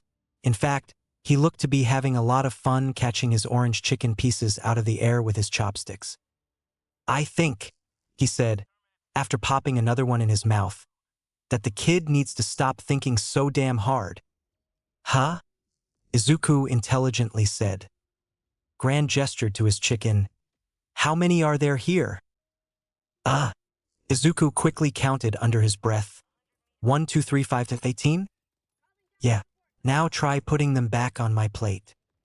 Izuku started moving a dozen at a time before Gran tossed a chopstick in his direction like a mini throwing knife with frightening speed and accuracy. Izuku yelped as he only barely managed to dodge the projectile. "Not like that," Gran huffed. "You're thinking too hard. You're thinking too small." "What do you mean by that?" "If what I've heard in the last few days is a sign of anything, you've developed your quirk to take advantage of the smallest detail. You used fine control to make up for the fact that you didn't have raw force. So put that shiny zygote brain you've got in there to use and think for a second why that might be a problem." Izuku's face twisted up as he tried to figure it out. What was Torino getting at? His control was impeccable, down to the smallest vein and sliver of muscle fiber. He'd even been working on a new technique where he'd put pressure on the right nerves and force someone's muscles to flex, like a doctor hitting the knee to make someone's leg jerk. He could disarm someone in a second like that or force an emitter to miss their shot. It was impressive the amount of studying and thought put into his quirk. His concentration was higher than anyone else he knew. He could control every detail.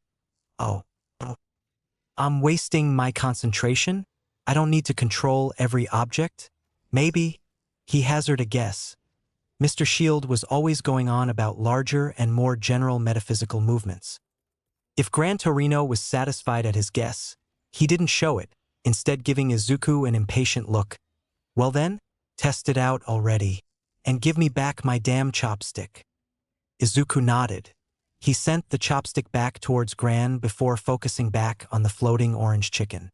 His senses naturally wanted to focus on each object and push them around individually, but, for once, Izuku let his hyper-focus drop and instead tried to perceive the world in a different way. It was odd. People could focus or unfocus their eyes. They could adjust their concentration to pick up certain sounds in a room full of noise or tune it out completely. They could even try to focus on the warmest parts of their body while ignoring the uncomfortable cold during winter and vice versa. But for this sense, it was like trying to use a whole hand to move objects around when Izuku had been metaphorically picking them up with just 2 fingers his whole life.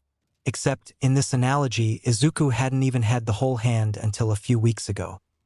So, while Izuku had a lot of practice on focusing his quirk's sixth sense, he had decidedly less practice on unfocusing it. None, actually. If he didn't want to feel the overwhelming detail that came from his sixth sense, he simply turned off his quirk. He explained as much to Gran and All Might after a few minutes of struggling.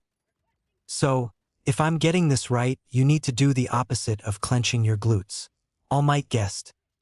Izuku shrugged. "I guess? Mental glutes, though."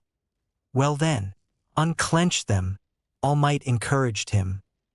Gran jabbed a thumb in Yagi's direction. "The buffoon makes it sound dumb, but he's got a point.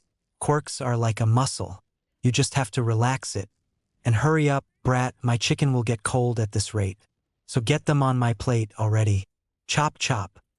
"Why yes, sir," Izuku said, saluting, before once more putting his mind to not thinking too hard.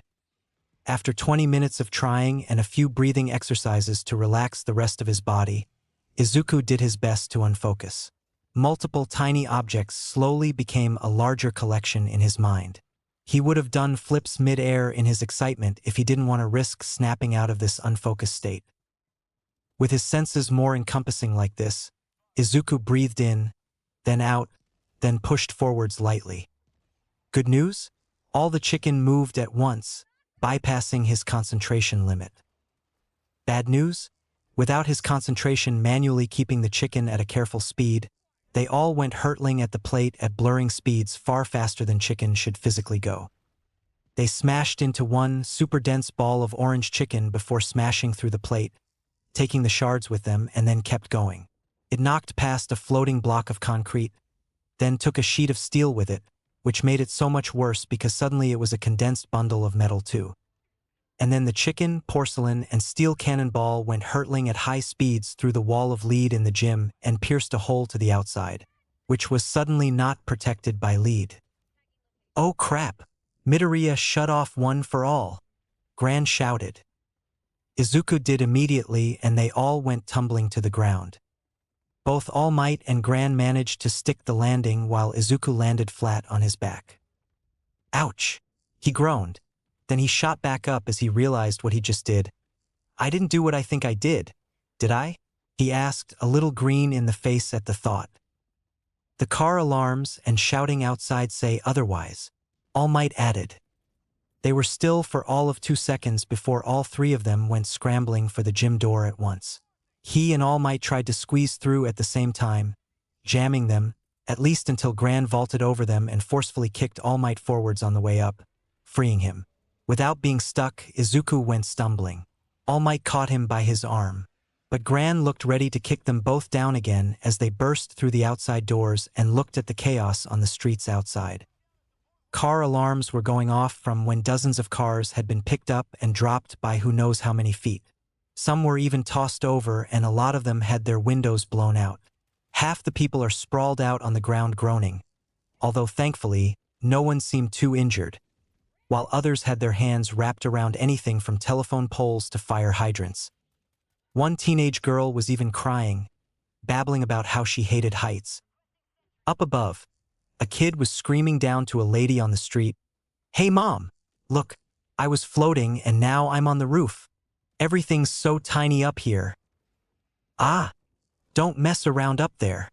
Grab onto something and wait while I call the fire department," she screamed back, half panicked as she tried frantically jumping up to reach her phone, which had landed on a storefront awning. At least one food cart had been lifted in the chaos with noodles littering the sidewalk. Someone from an apartment window was screaming about their recliner sofa floating out the window, and Izuku turned red as he found it tossed on another person's balcony. Looking up and down the street, as far as he could see, no one on this block had been spared, and who knew how far it went. Somewhere down the street, Izuku could swear he faintly heard someone shout, "Damn it, Deku!" It wouldn't surprise him if someone from Aldera lived here and said it by force of habit. Not that anyone would know he'd actually done this. Nope, no siree. Gran reached up quick as lightning to smack the back of Izuku's head. Ow! You are so damn lucky no one updated your quirk registry, because otherwise this would be the lawsuit from hell. No one says a damn thing about this. Got it? He shouted. Both Izuku and Yagi paled significantly. Why yes sir, they both stuttered out. And Toshi, quit whistling with your hands in your pocket. You look more suspicious that way. Why yes sir. 0. If Mizutafu was abuzz with news of the mysterious floating, as the local news had dubbed it, well, that certainly had nothing to do with the extra renovations occurring at a nearby warehouse. Renovations that involved a large basement many meters underground and reinforced with concrete and double the lead. Nope, that had nothing, absolutely nothing, to do with Izuku. Chapter 9, Grand Theft Auto and Other Schoolyard Shenanigans. Chapter text. Good news? The Mizutofu incident was widely reported, and so they got a good idea of just how far OFA could power up his telekinesis. Izuku could now float anything in a 6-mile wide circle. Less good news? It had been unanimously decided that, until Izuku got a hang of controlling one for all, he wouldn't use it outside of tests. That meant that for his first days at UA, and until further notice, he'd just be using his normal telekinesis, without any aid from his vast power source of a quirk. So, back to the 15-ounce limit. That didn't bother Izuku too much, though, which brought him to some quirk apprehension test, which he did surprisingly well in. Midoriya, you came first during the entrance exam. Take this ball and throw it as far as you can. Do whatever you need to, just don't leave the circle. His teacher, Aizawa-sensei, said tiredly. Izuku took it and felt the ball in his hand, weighing it with a thoughtful expression. Thoughts of disassembling and then floating over the pieces of an air cannon from a nearby exercise field crossed his mind, but he quickly discarded those. As fun as that sounded, there was a simpler method. The ball was slightly heavier than his ounce limit, but, well, it was a small ball. Just a little trimming would do. Yeah, okay, I got this, Izuku said, half to the class and half to himself. With a small twist of his quirk, the screws holding together the measuring device to the rest of the ball fell off. With that done, he was left with just the band in the middle. He hummed happily as he waited again, finding it just under the ounce limit. You might want to cover your ears, Izuku warned as he glanced over to the gaggle of students watching on in anticipation. Bakugo, funnily enough, listened immediately, his training having gotten to the point where he just instinctively listened when Izuku got that look in his eyes.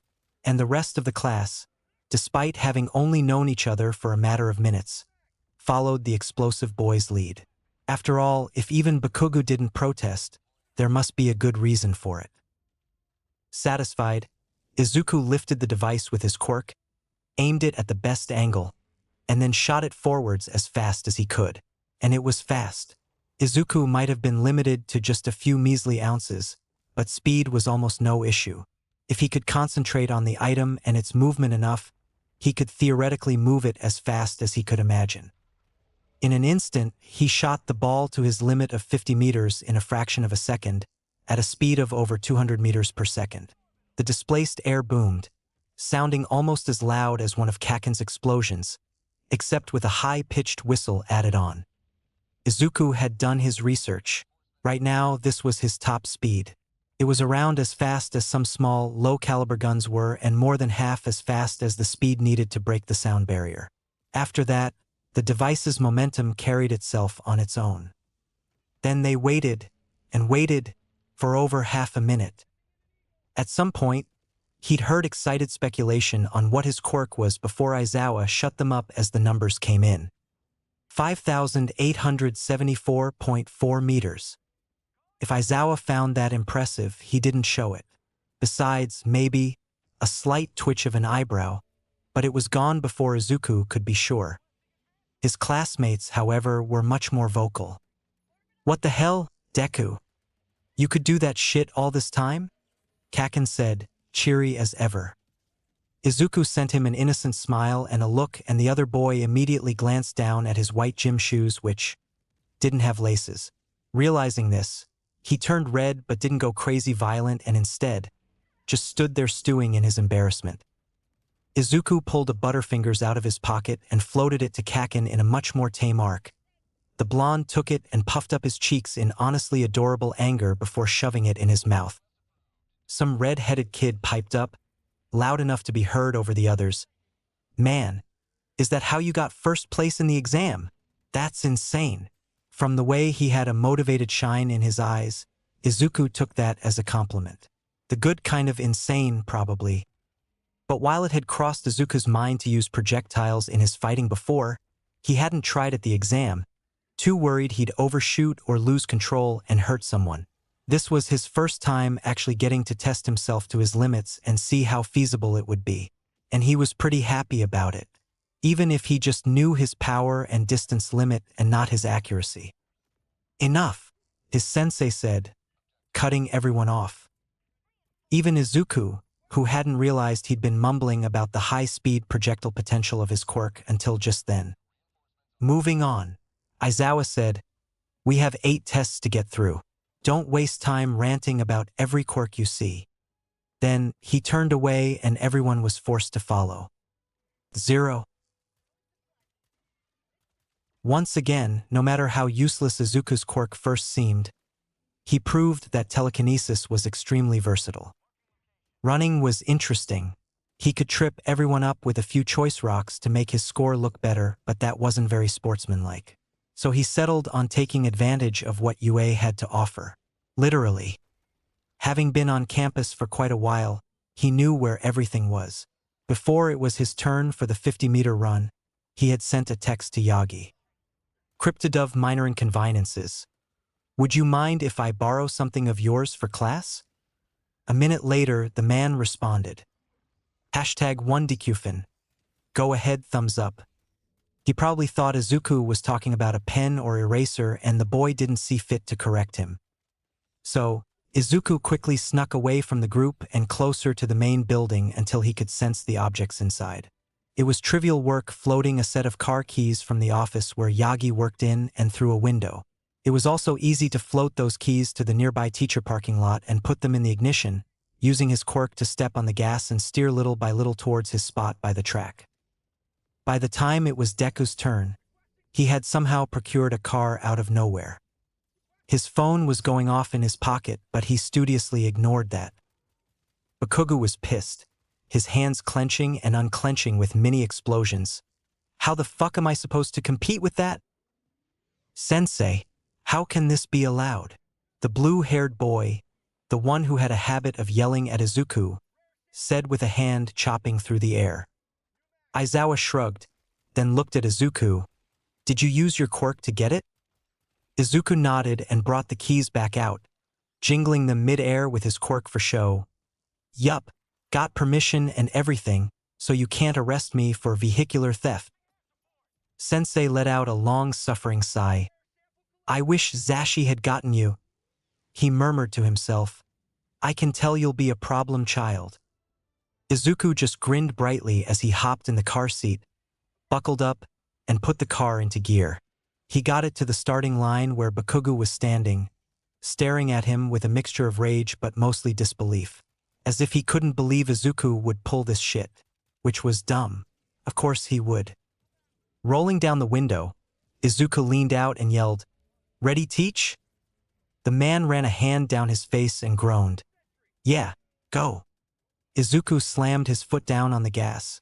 A little annoyed he had to lean down some to reach the pedal, and then he was off.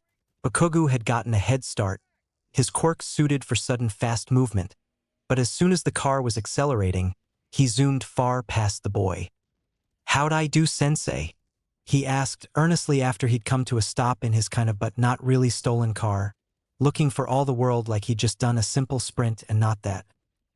2.40 seconds, Aizawa said. Bakugo huffed as he finished his race and came up to them. "What, about me?" he gasped out. 4.13 seconds. Bakugo shoved his hands across his face, tilted his head skyward, and screamed into his palms, "Fuck you, Deku!"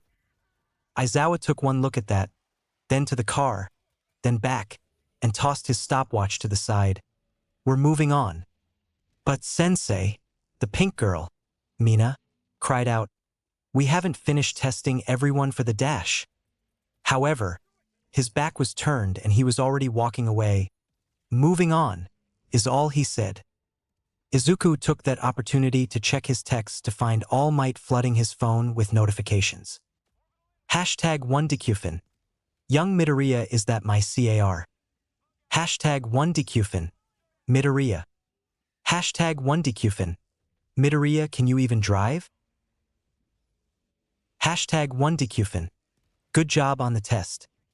#1DQFin. Don't tell Naitai about this. Izuku furrowed his eyebrows as he looked around the training grounds. Cryptodove minor inconveniences. Are you spying on me? #1DQFin. Yes, but that is besides the point. Cryptodove minor inconveniences. GTG, Aizawa is calling on me for the distance run. THX for the car. Hashtag 1DQFin. Wait Midoriya. But before he could read the rest of his mentor's texts, Izuku's silence then pocketed his phone and climbed back into the car. Needless to say, he won the distance run. 0. The grip test passed with him floating the device over to a nearby gym, where he forcefully wedged it under a pile of weights equaling 314 kilograms, landing him solidly in second place for that test. The standing long jump wasn't hard after he floated out the pieces of a pole from storage. This is a jumping competition, Midoriya, not a vaulting one, Aizawa reminded him. But I did jump from a standing position. I just also happened to hoist myself up a little higher and further with the use of something I floated over with my quirk. He pointed out, perfectly polite. Aizawa closed his eyes and brought his fingers up to massage the bridge of his nose, where there was no doubt a headache coming on. Sure, whatever. A little later, and some borrowed trampolines helped recreate the idea he saw that short boy, Mineta, pull off. He couldn't really bullshit his way through the toe touch, but he got the last laugh during the sit-ups. All he had to do was bring out the lawn chair from All Might's car trunk, which he knew was there because Yagi always liked to sit back and watch the waves on the beach as Izuku struggled to haul around several tons of trash behind him. That adjusted with just a 2-ounce screw on each side, which he could easily handle. It was still sit-ups, even if it was just him using his quirk to fold and unfold the chair with him on it, right? He's pretty sure he saw Aizawa just throw up his hands at that point and walk away, muttering something about homerooms, verb conjugations, and noisy cockatoos, and people thought Izuku was weird, ridiculous. Hey, you're at 200, sit-ups now, the nice girl who was holding down his feet said. The same girl he'd rescued at the entrance exam, Uraraka. Thanks for reminding me, he said, perking up. That should probably be enough, right? Aha. I think you've beat everyone else by now, she said. Right then, I guess I'm done, Izuku said, clapping his hands and smiling brightly at her as he climbed off and picked up the Endeavor-themed lawn chair, tucking it under his arm. He whistled the Mighty Man cartoon theme song as he strode out of the gym to toss it back into All Might's car, which he totally hadn't stolen, without a care in the world to the stares he was getting, or the burst of fire coming off the side of one embarrassed Todoroki. He was definitely not the weird one. Chapter 10. What happened in Tijuana, and why Izuku is Cementos' worst nightmare.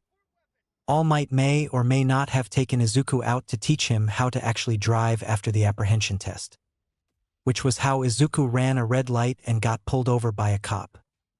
Oh crap, the fuzz. All Might squawked. Then, quicker than Izuku could blink, he bodily grabbed the boy and picked him up off the driver's seat. Getting into the seat himself and then plopping his charge into the passenger's seat, he whisper-yelled to Izuku, I don't have you on the insurance, so just play along. But Izuku was still stuck on something else. Did you just say, oh crap, the fuzz? You, the symbol of peace. Look, he hissed as his eyes darted from Izuku to where he could see a cop approaching from the rear-view mirror. I wasn't always the #1 hero. My college days were, a little crazy. Just ask David. Actually, don't. He'll tell you about Tijuana and you don't want to know what happened in Tijuana. Izuku looked at his hero in sheer disbelief. What the heck happened in Tij? Officer, such a fine day today. All Might, or rather, Yagi Tashinori, said loudly, how can I help you? Izuku began to panic as he watched his mentor freeze. Oh God, was this a big shot that All Might knew? Did they just get in a lot of shit with the biggest, baddest cop in the city? What trouble could they be in for All Might to be cowed? The plain-faced cop took one look at Yagi and narrowed his eyes, as if he wasn't seeing things right. Toshi? Hey, sweetie, Yagi nervously said. Sweetie? Dumbfounded, the man looked from Yagi, who he apparently knew, then to Izuku, then to Yagi. Should I even ask why my husband is driving around an unknown, Innocent child? Husband? Izuku cried out. Innocent child? Yagi yelled in, frankly, an offensive amount of disbelief.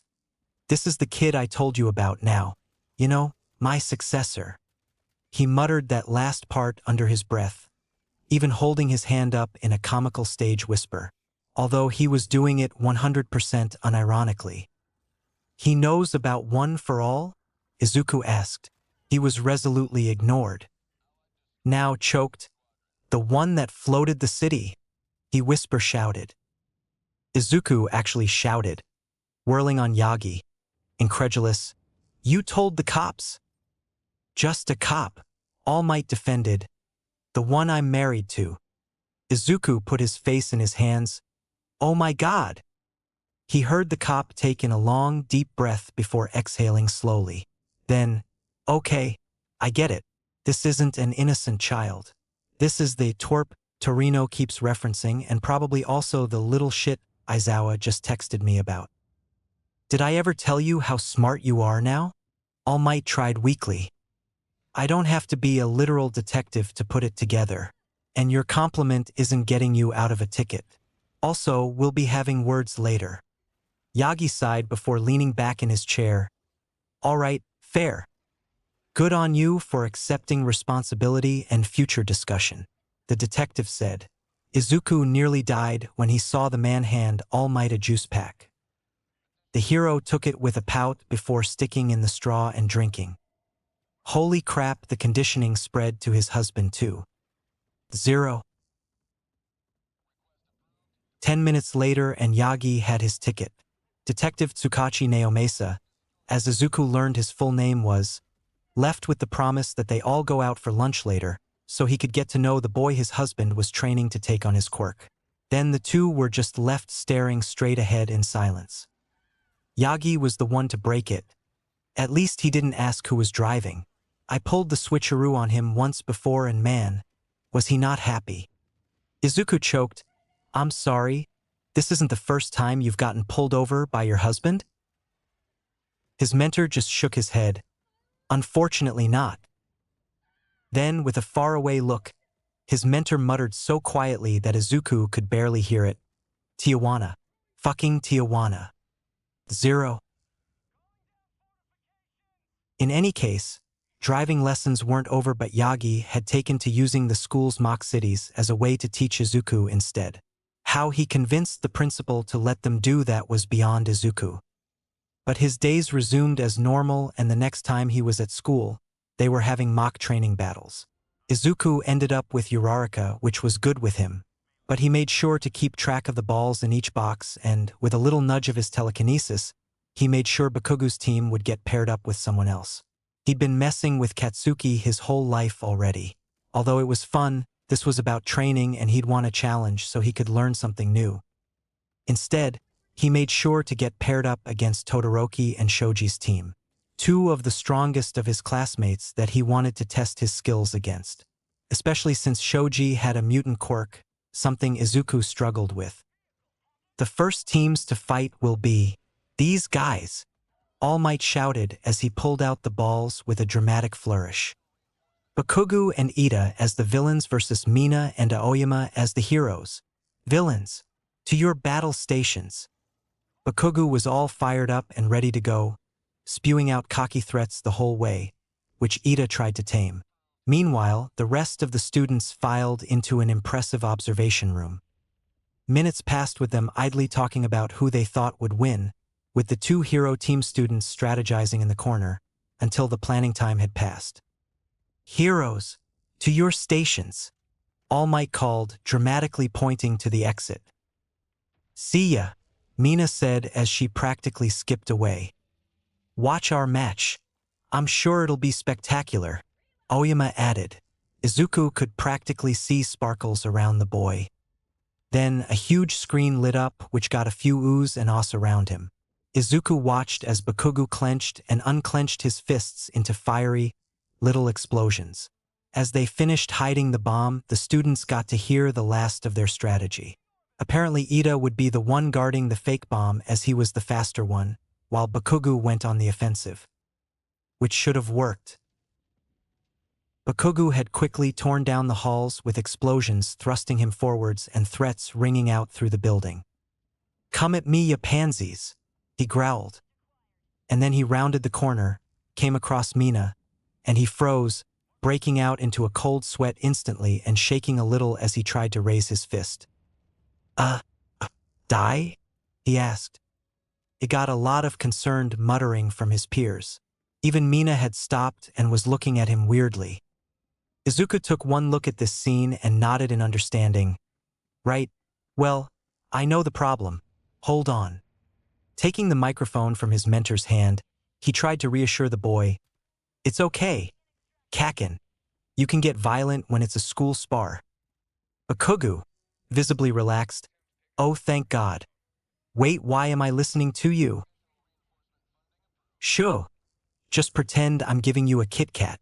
Then, without any further words, Izuku returned the mic to his dumbfounded teacher and went back to his place with an equally dumbfounded class. Bakugu's battle with Mina was victorious, although he did end up with half his costume sizzling from acid. And Ida successfully outran Aoyama. After their win, Katsuki had marched into the training room a little worse for wear and grumpy. Izuku just handed him a small bag of M&Ms. "I thought I was getting a Kit Kat," he grumbled. Izuku just patted him on the head. "I said pretend you're getting one. I'm actually out of those right now. Whatever, nerd." A small silence settled between them. Then, "You're a good dog, Kakin." "What? What?"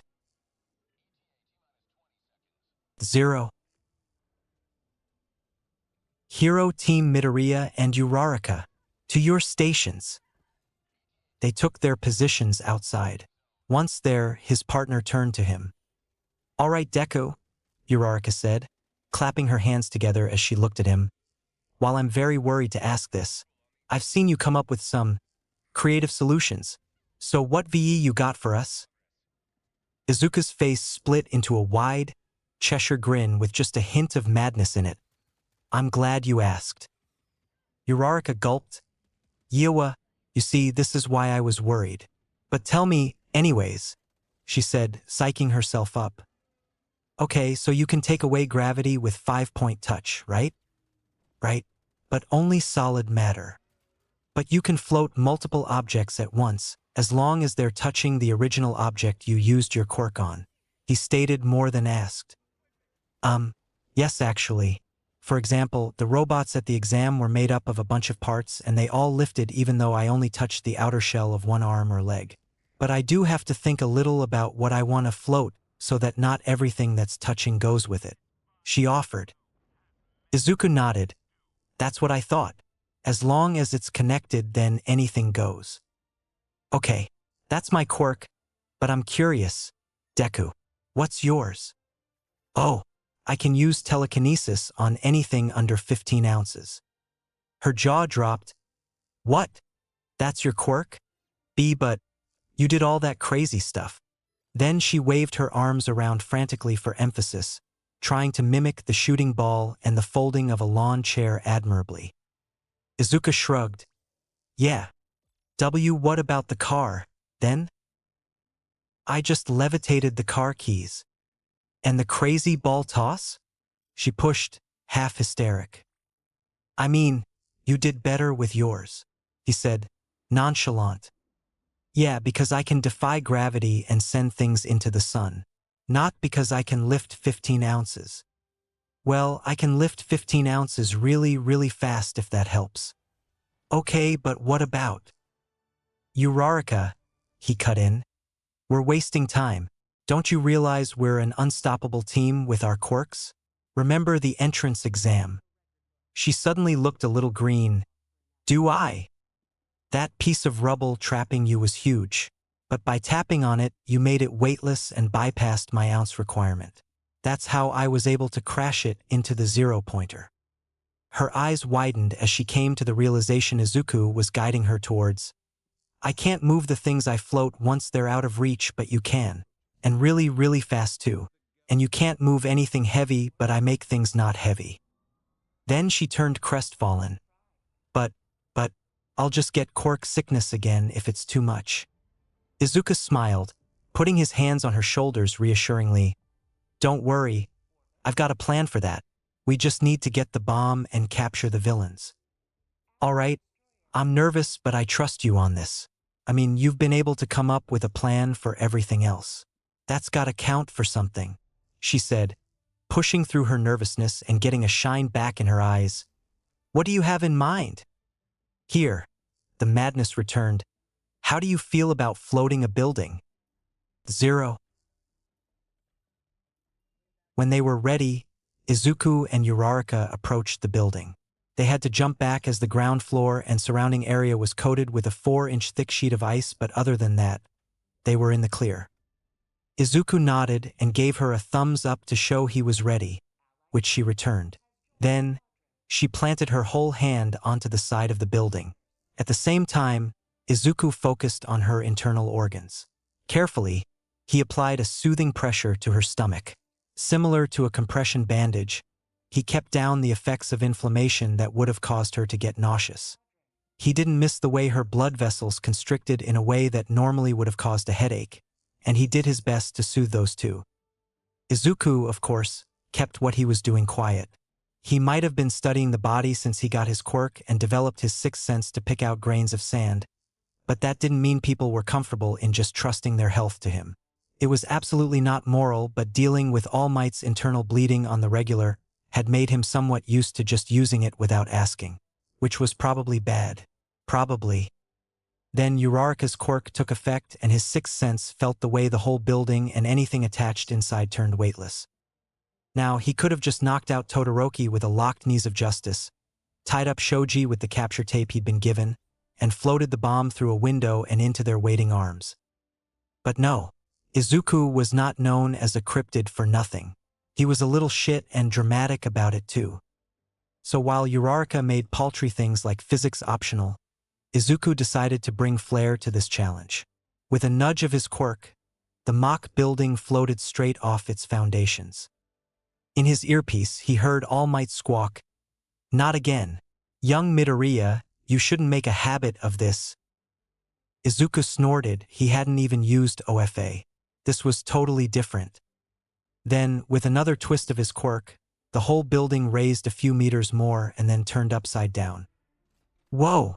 Uraraka said in awe beside him, looking a little pale and queasy but nowhere near where she should have been doing something on this level. Izuku looked over to her, a brightness to his eyes that almost shined.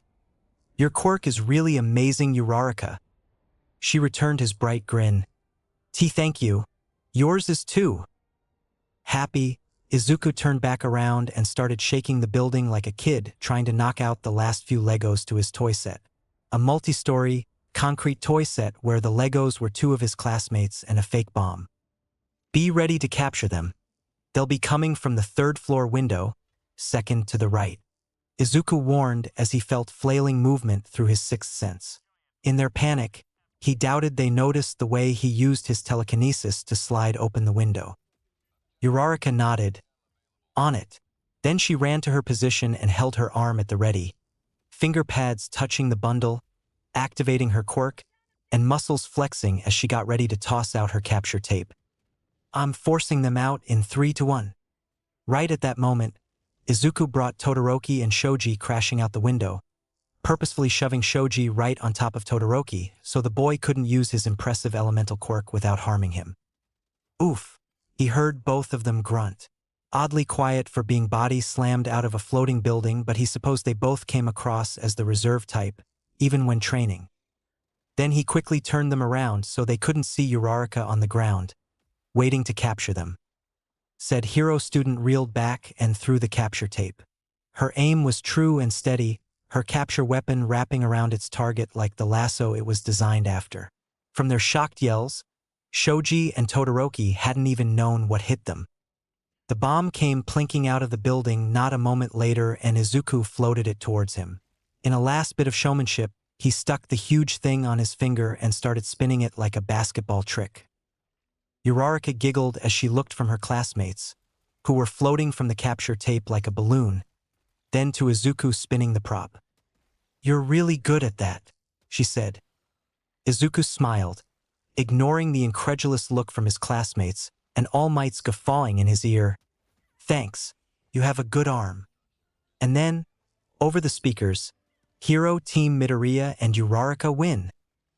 Chapter 11. Well, if it isn't the consequences of my own actions. Chapter text. Izuku ducked his head as his class made their way back to their classroom, doing his best to not attract the attention of one grumbly Cementos, who was marching in the direction they had just come from with his hands in fists. He made out a few of the man's grumbles as he strode past them. Can't believe it! 3rd time this month. I'm just the foundation repairman now. How does this keep happening? That rat. I just want my pension. Izuku wisely decided that he'd keep mum about this for as long as possible. Word was bound to get around, but surely not too soon. Besides, he couldn't pin the first 2 instances at UA on Izuku when he didn't even have Uraraka with him. And with the registry still not updated, Cementos would be left suspicious but not able to confirm it. It'd probably be safer for green-haired boys the world round that way. He didn't miss how All Might ducked his head as well. Gran, for all his stubbornness, probably would have too. 0. Izuku helped Uraraka to the nurse's office after they'd gotten their stuff from class. Their recovery girl gave her some medicine to help the girl with her nausea. However, Izuku stuck around, keeping the pressure of his quirk on the right places until the medication started doing his work for him. Only then did he ease up on it. But it was a pleasant half hour as Uraraka and Izuku talked all about their team-up and the potentials of their quirks combined. We'd be really good rescue heroes together, you know, she said. Izuku eagerly nodded. That was actually what I wanted to focus on too. I mean, I have tricks up my sleeves where I could be a combat hero, but my quirk has a sort of sixth sense to it, where I can feel anything around me that I can levitate in a 50-meter radius. I'd be really good at finding people trapped in burning buildings or under rubble, and I can sort of direct particles out of the air like ash. Uraraka looked at him with wide eyes.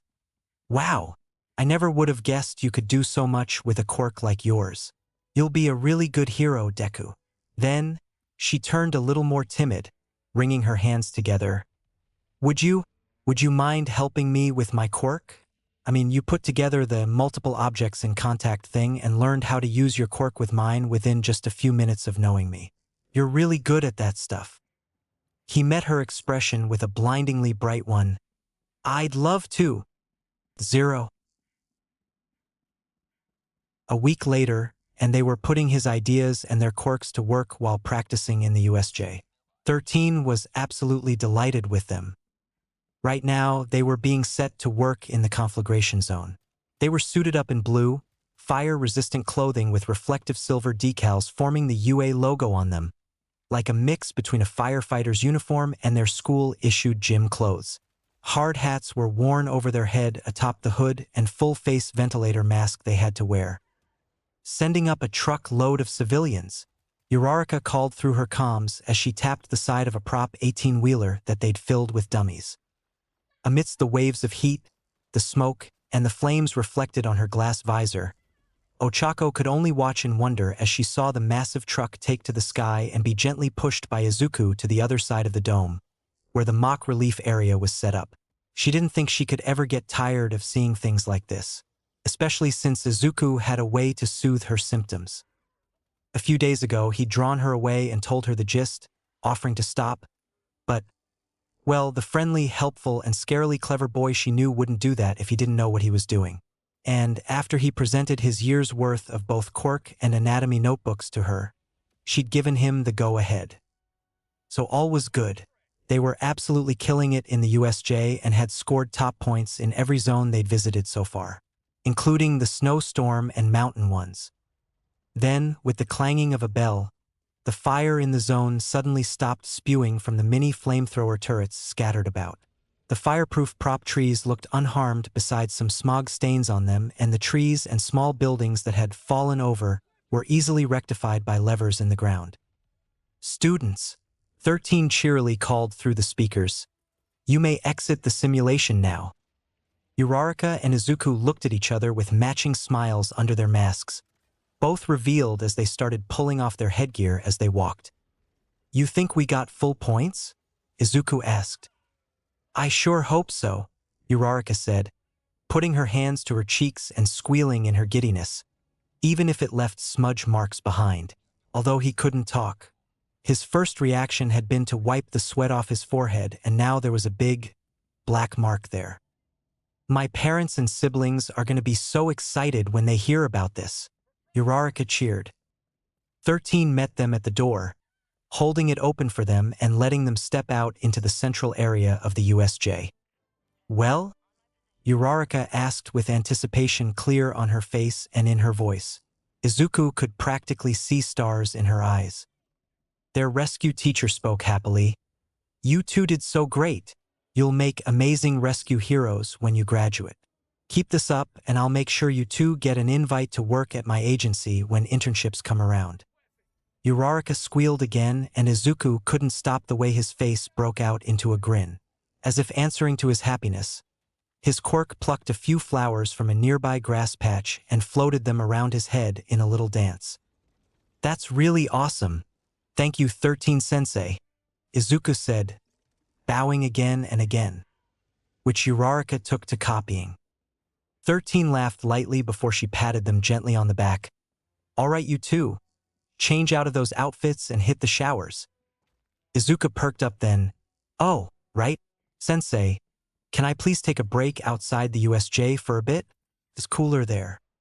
She tilted her head in thought before making a humming noise in agreement. "I don't see why not. You've finished this zone early so you can take a 15-minute break. Just be back before the next activity. You'll be doing the water zone next." That set Izuku into another set of bows. "Thank you, sensei." Then he waved to both his teacher and Uraraka as he headed towards the boys' locker rooms. Changing out of his smoke-covered outfit, he shoved them in the laundry chute before entering the showers. "Oh hey, Midoriya, is that you? I heard you've been doing really good," Mineta said from the other stall. Izuku nodded, even though he knew the other boy couldn't see it. "Yeah," he said excitedly. "Me and Uraraka make a good team." "Hey, that's really great. All I've done good in is the mountain rescue," Mineta complained. "Well, your quirk is suited for mobility," Izuku reasoned. "You guys talking about the zones?" Denki piped up.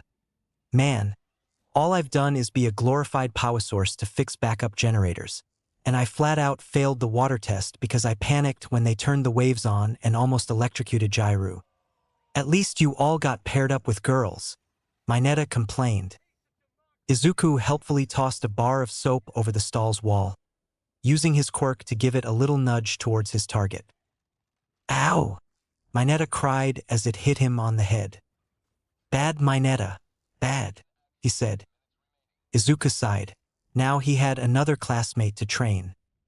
0. Quickly finishing his shower so he could use the leftover minutes to take a break outside, Izuku changed back into the hero costume his mom made him. It was still in perfect condition from his fight with Todoroki and Shoji, although now it had a few smudges from the mountain rescue when he'd taken a small tumble. But the cool new improvements the school made by adding support items, things like a mask, leg braces, and stronger gloves, more than made up for it. Izuku kept the mask and hood off for now, though. Instead, heading to the edge of the huge building and pushing open the exit doors to the USJ, he happily breathed in the fresh air. "That's nice," he sighed pleasantly. Wanting to stretch his muscles in a way that wasn't running through drastic terrains, Izuku set off for a nice, sedate walk. Which, of course, ended 10 minutes later when he happened upon a group of 30 villains looking wildly around the giant hole in the ground where the USJ had previously been. Before Izuku accidentally lifted it and plopped it 100 meters in the wrong direction. "Where is it? The USJ is supposed to be here?" "Kurojairi, try again. You obviously got the coordinates wrong." "Sir, I've already warped us 5 separate times."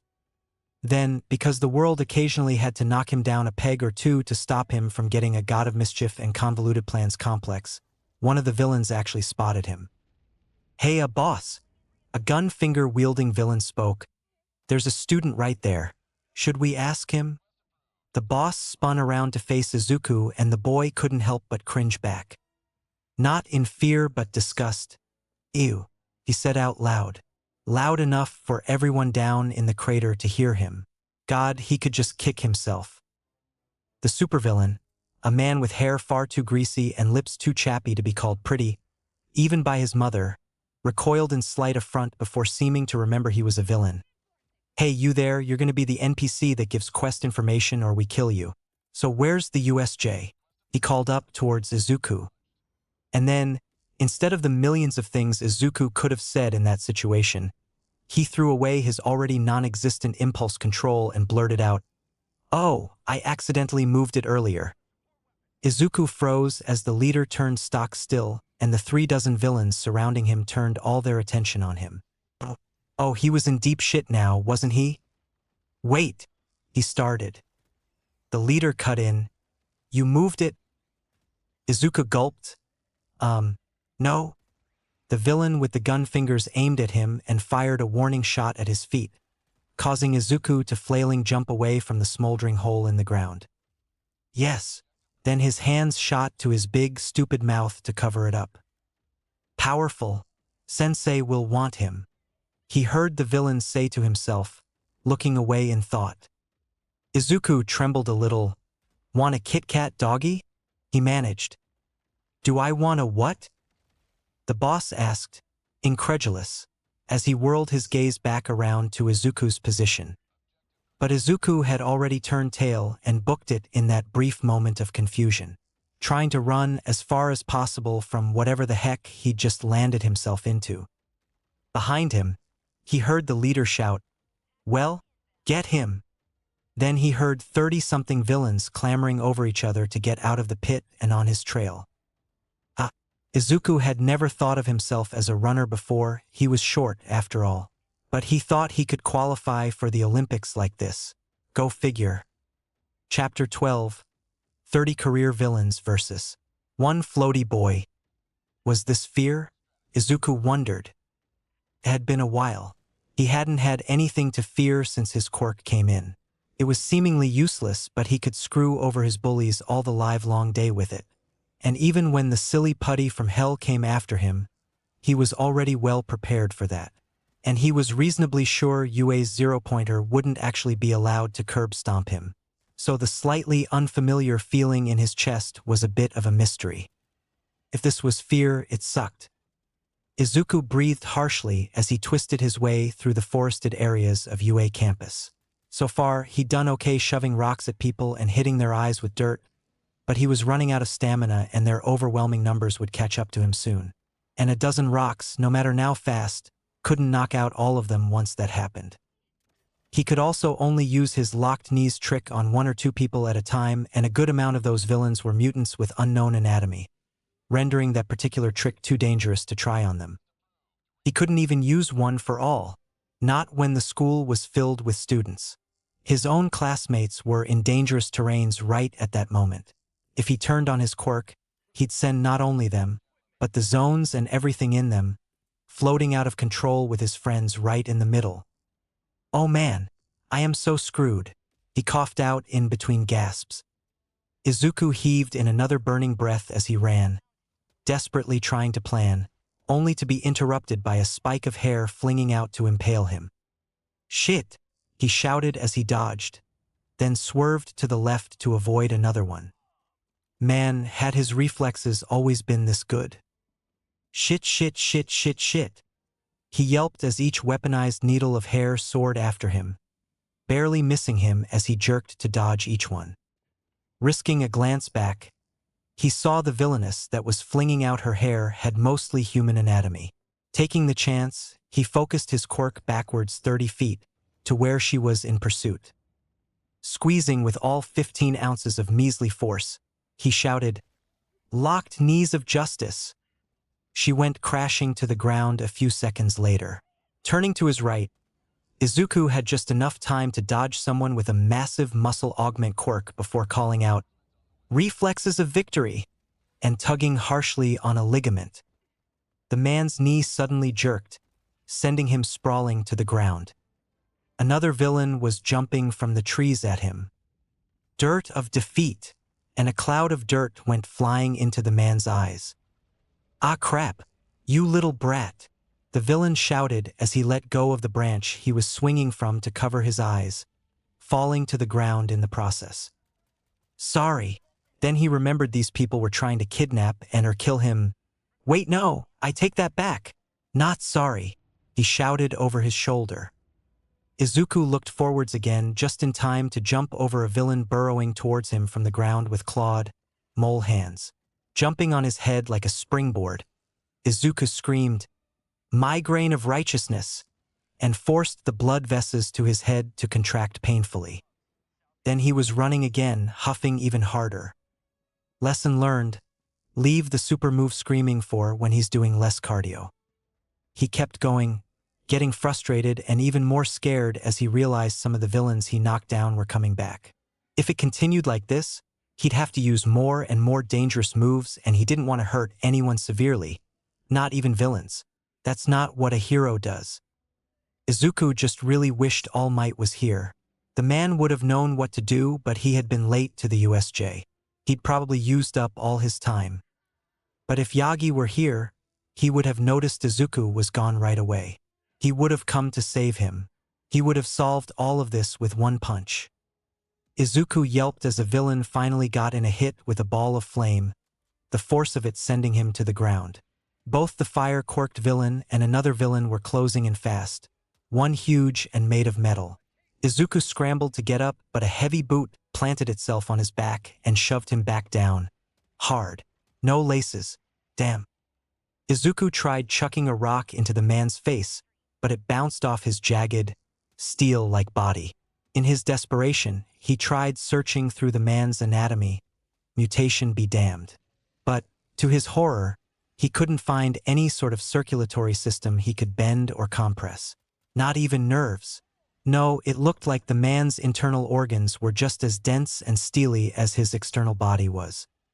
"No fair," he said, even as he wheezed and ate dirt. "My one weakness. Anything heavier than a coffee mug."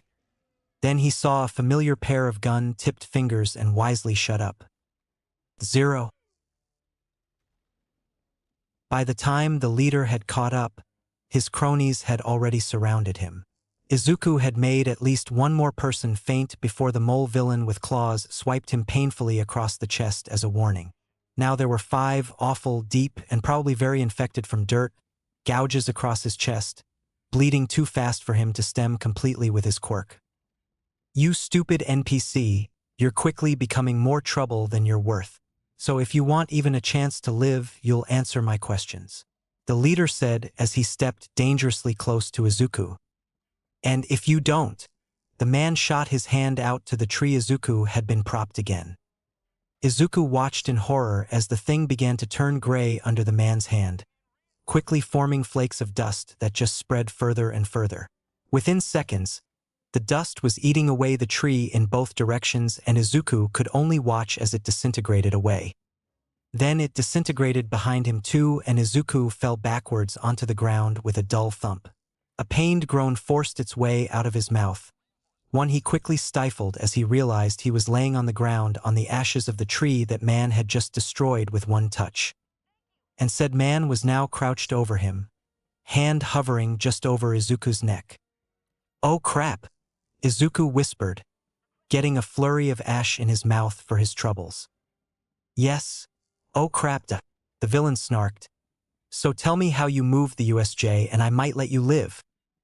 Izuku coughed up the ash and turned to the side to spit the residue out before staring back up at the villain. The gears were turning furiously, frantically in his head. "I picked it up and floated it over there," he said, pointing in the absolutely opposite direction of the USJ. He looked up. "Over there?" Izuku shoved the villain's hand away with his telekinesis before rapidly bringing both his legs up and kicking the man square in the chest. He flipped around and sprung to his feet, running as fast as he could, and ignoring the spluttering behind him. "Ah, sucks to be you."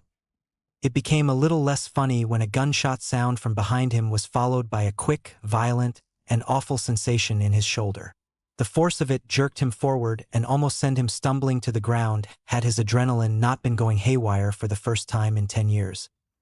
He made it all of 20 steps out of the ring of villains, forcing them to faint as the ones in front of him tried to catch him, before he heard the supervillain scream. "Damn it, Kurogyri. Just handle this already." "As you wish, young master." Izuku barely had time to wonder what that meant before a swirling vortex of purple and black spread out from in front of him. What the shit was that?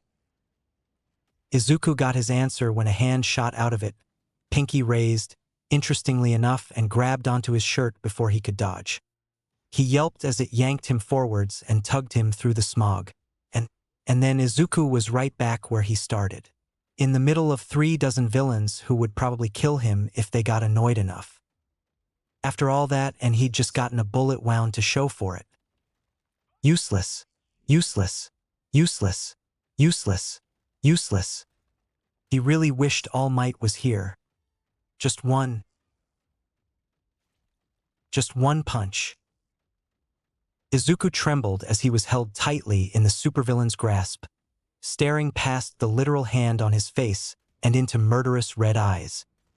"Oh, is the baby hero gonna cry?" a villain mocked. But Izuku wasn't trembling because he was going to cry.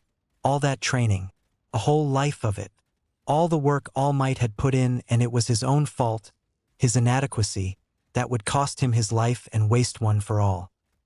He was shaking because he was drenched in feelings of self-worthlessness, of indignation, of fury. Yeah, he was pissed. Useless. Useless. Just one punch. He was Deku, the useless hero, and he'd give everything he had until the end, including one last punch, like All Might would. Worthless. He trembled. Indignant. He glared. Furious. He yelled. Useless.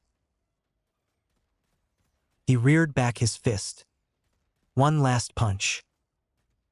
And he hit this supervillain with all that he had. It hit him square in the chest, a solid impact, and as soon as it did, the whole forest was filled with absolute, blinding green light arced with dangerous white, like a lightning storm brought to life, but right next to them. Izuku could barely see through it himself. He could just make out a fragment of what was happening before light washed over his eyes again and left imprints that muddied his vision and added to the cacophony. And then the light slowly started to fade. Izuku blinked as fast as he could, rubbing his eyes furiously as he tried to clear his vision. When he looked up again, his heart nearly jumped out of his throat and his legs felt weak enough to give out on him. He fell onto his butt and not at all gracefully, but his eyes were glued to the sky above him. Because where forests just were was a big clearing, one where anyone and everything besides Izuku had been tossed up hundreds of feet in the air. Dirt, rocks, trees, even the villains who were left screaming as they free-floated. Some of them had even been knocked out, including, Izuku noticed, the villain who was covered in the same black fog that had warped him earlier. But what was amazing was that the cleared-out area, which was 10 meters long and 5 meters across at the end, narrowed down in an upside-down triangle shape until it got to Izuku, almost as if he'd directed one for all through his punch and the force spread out in that direction. And what was more amazing, the rest of the forest hadn't even been touched. It had been a controlled blast. In his shock, Izuku barely had the sense to reach inwards and search for that feeling. And, yup, it was right there.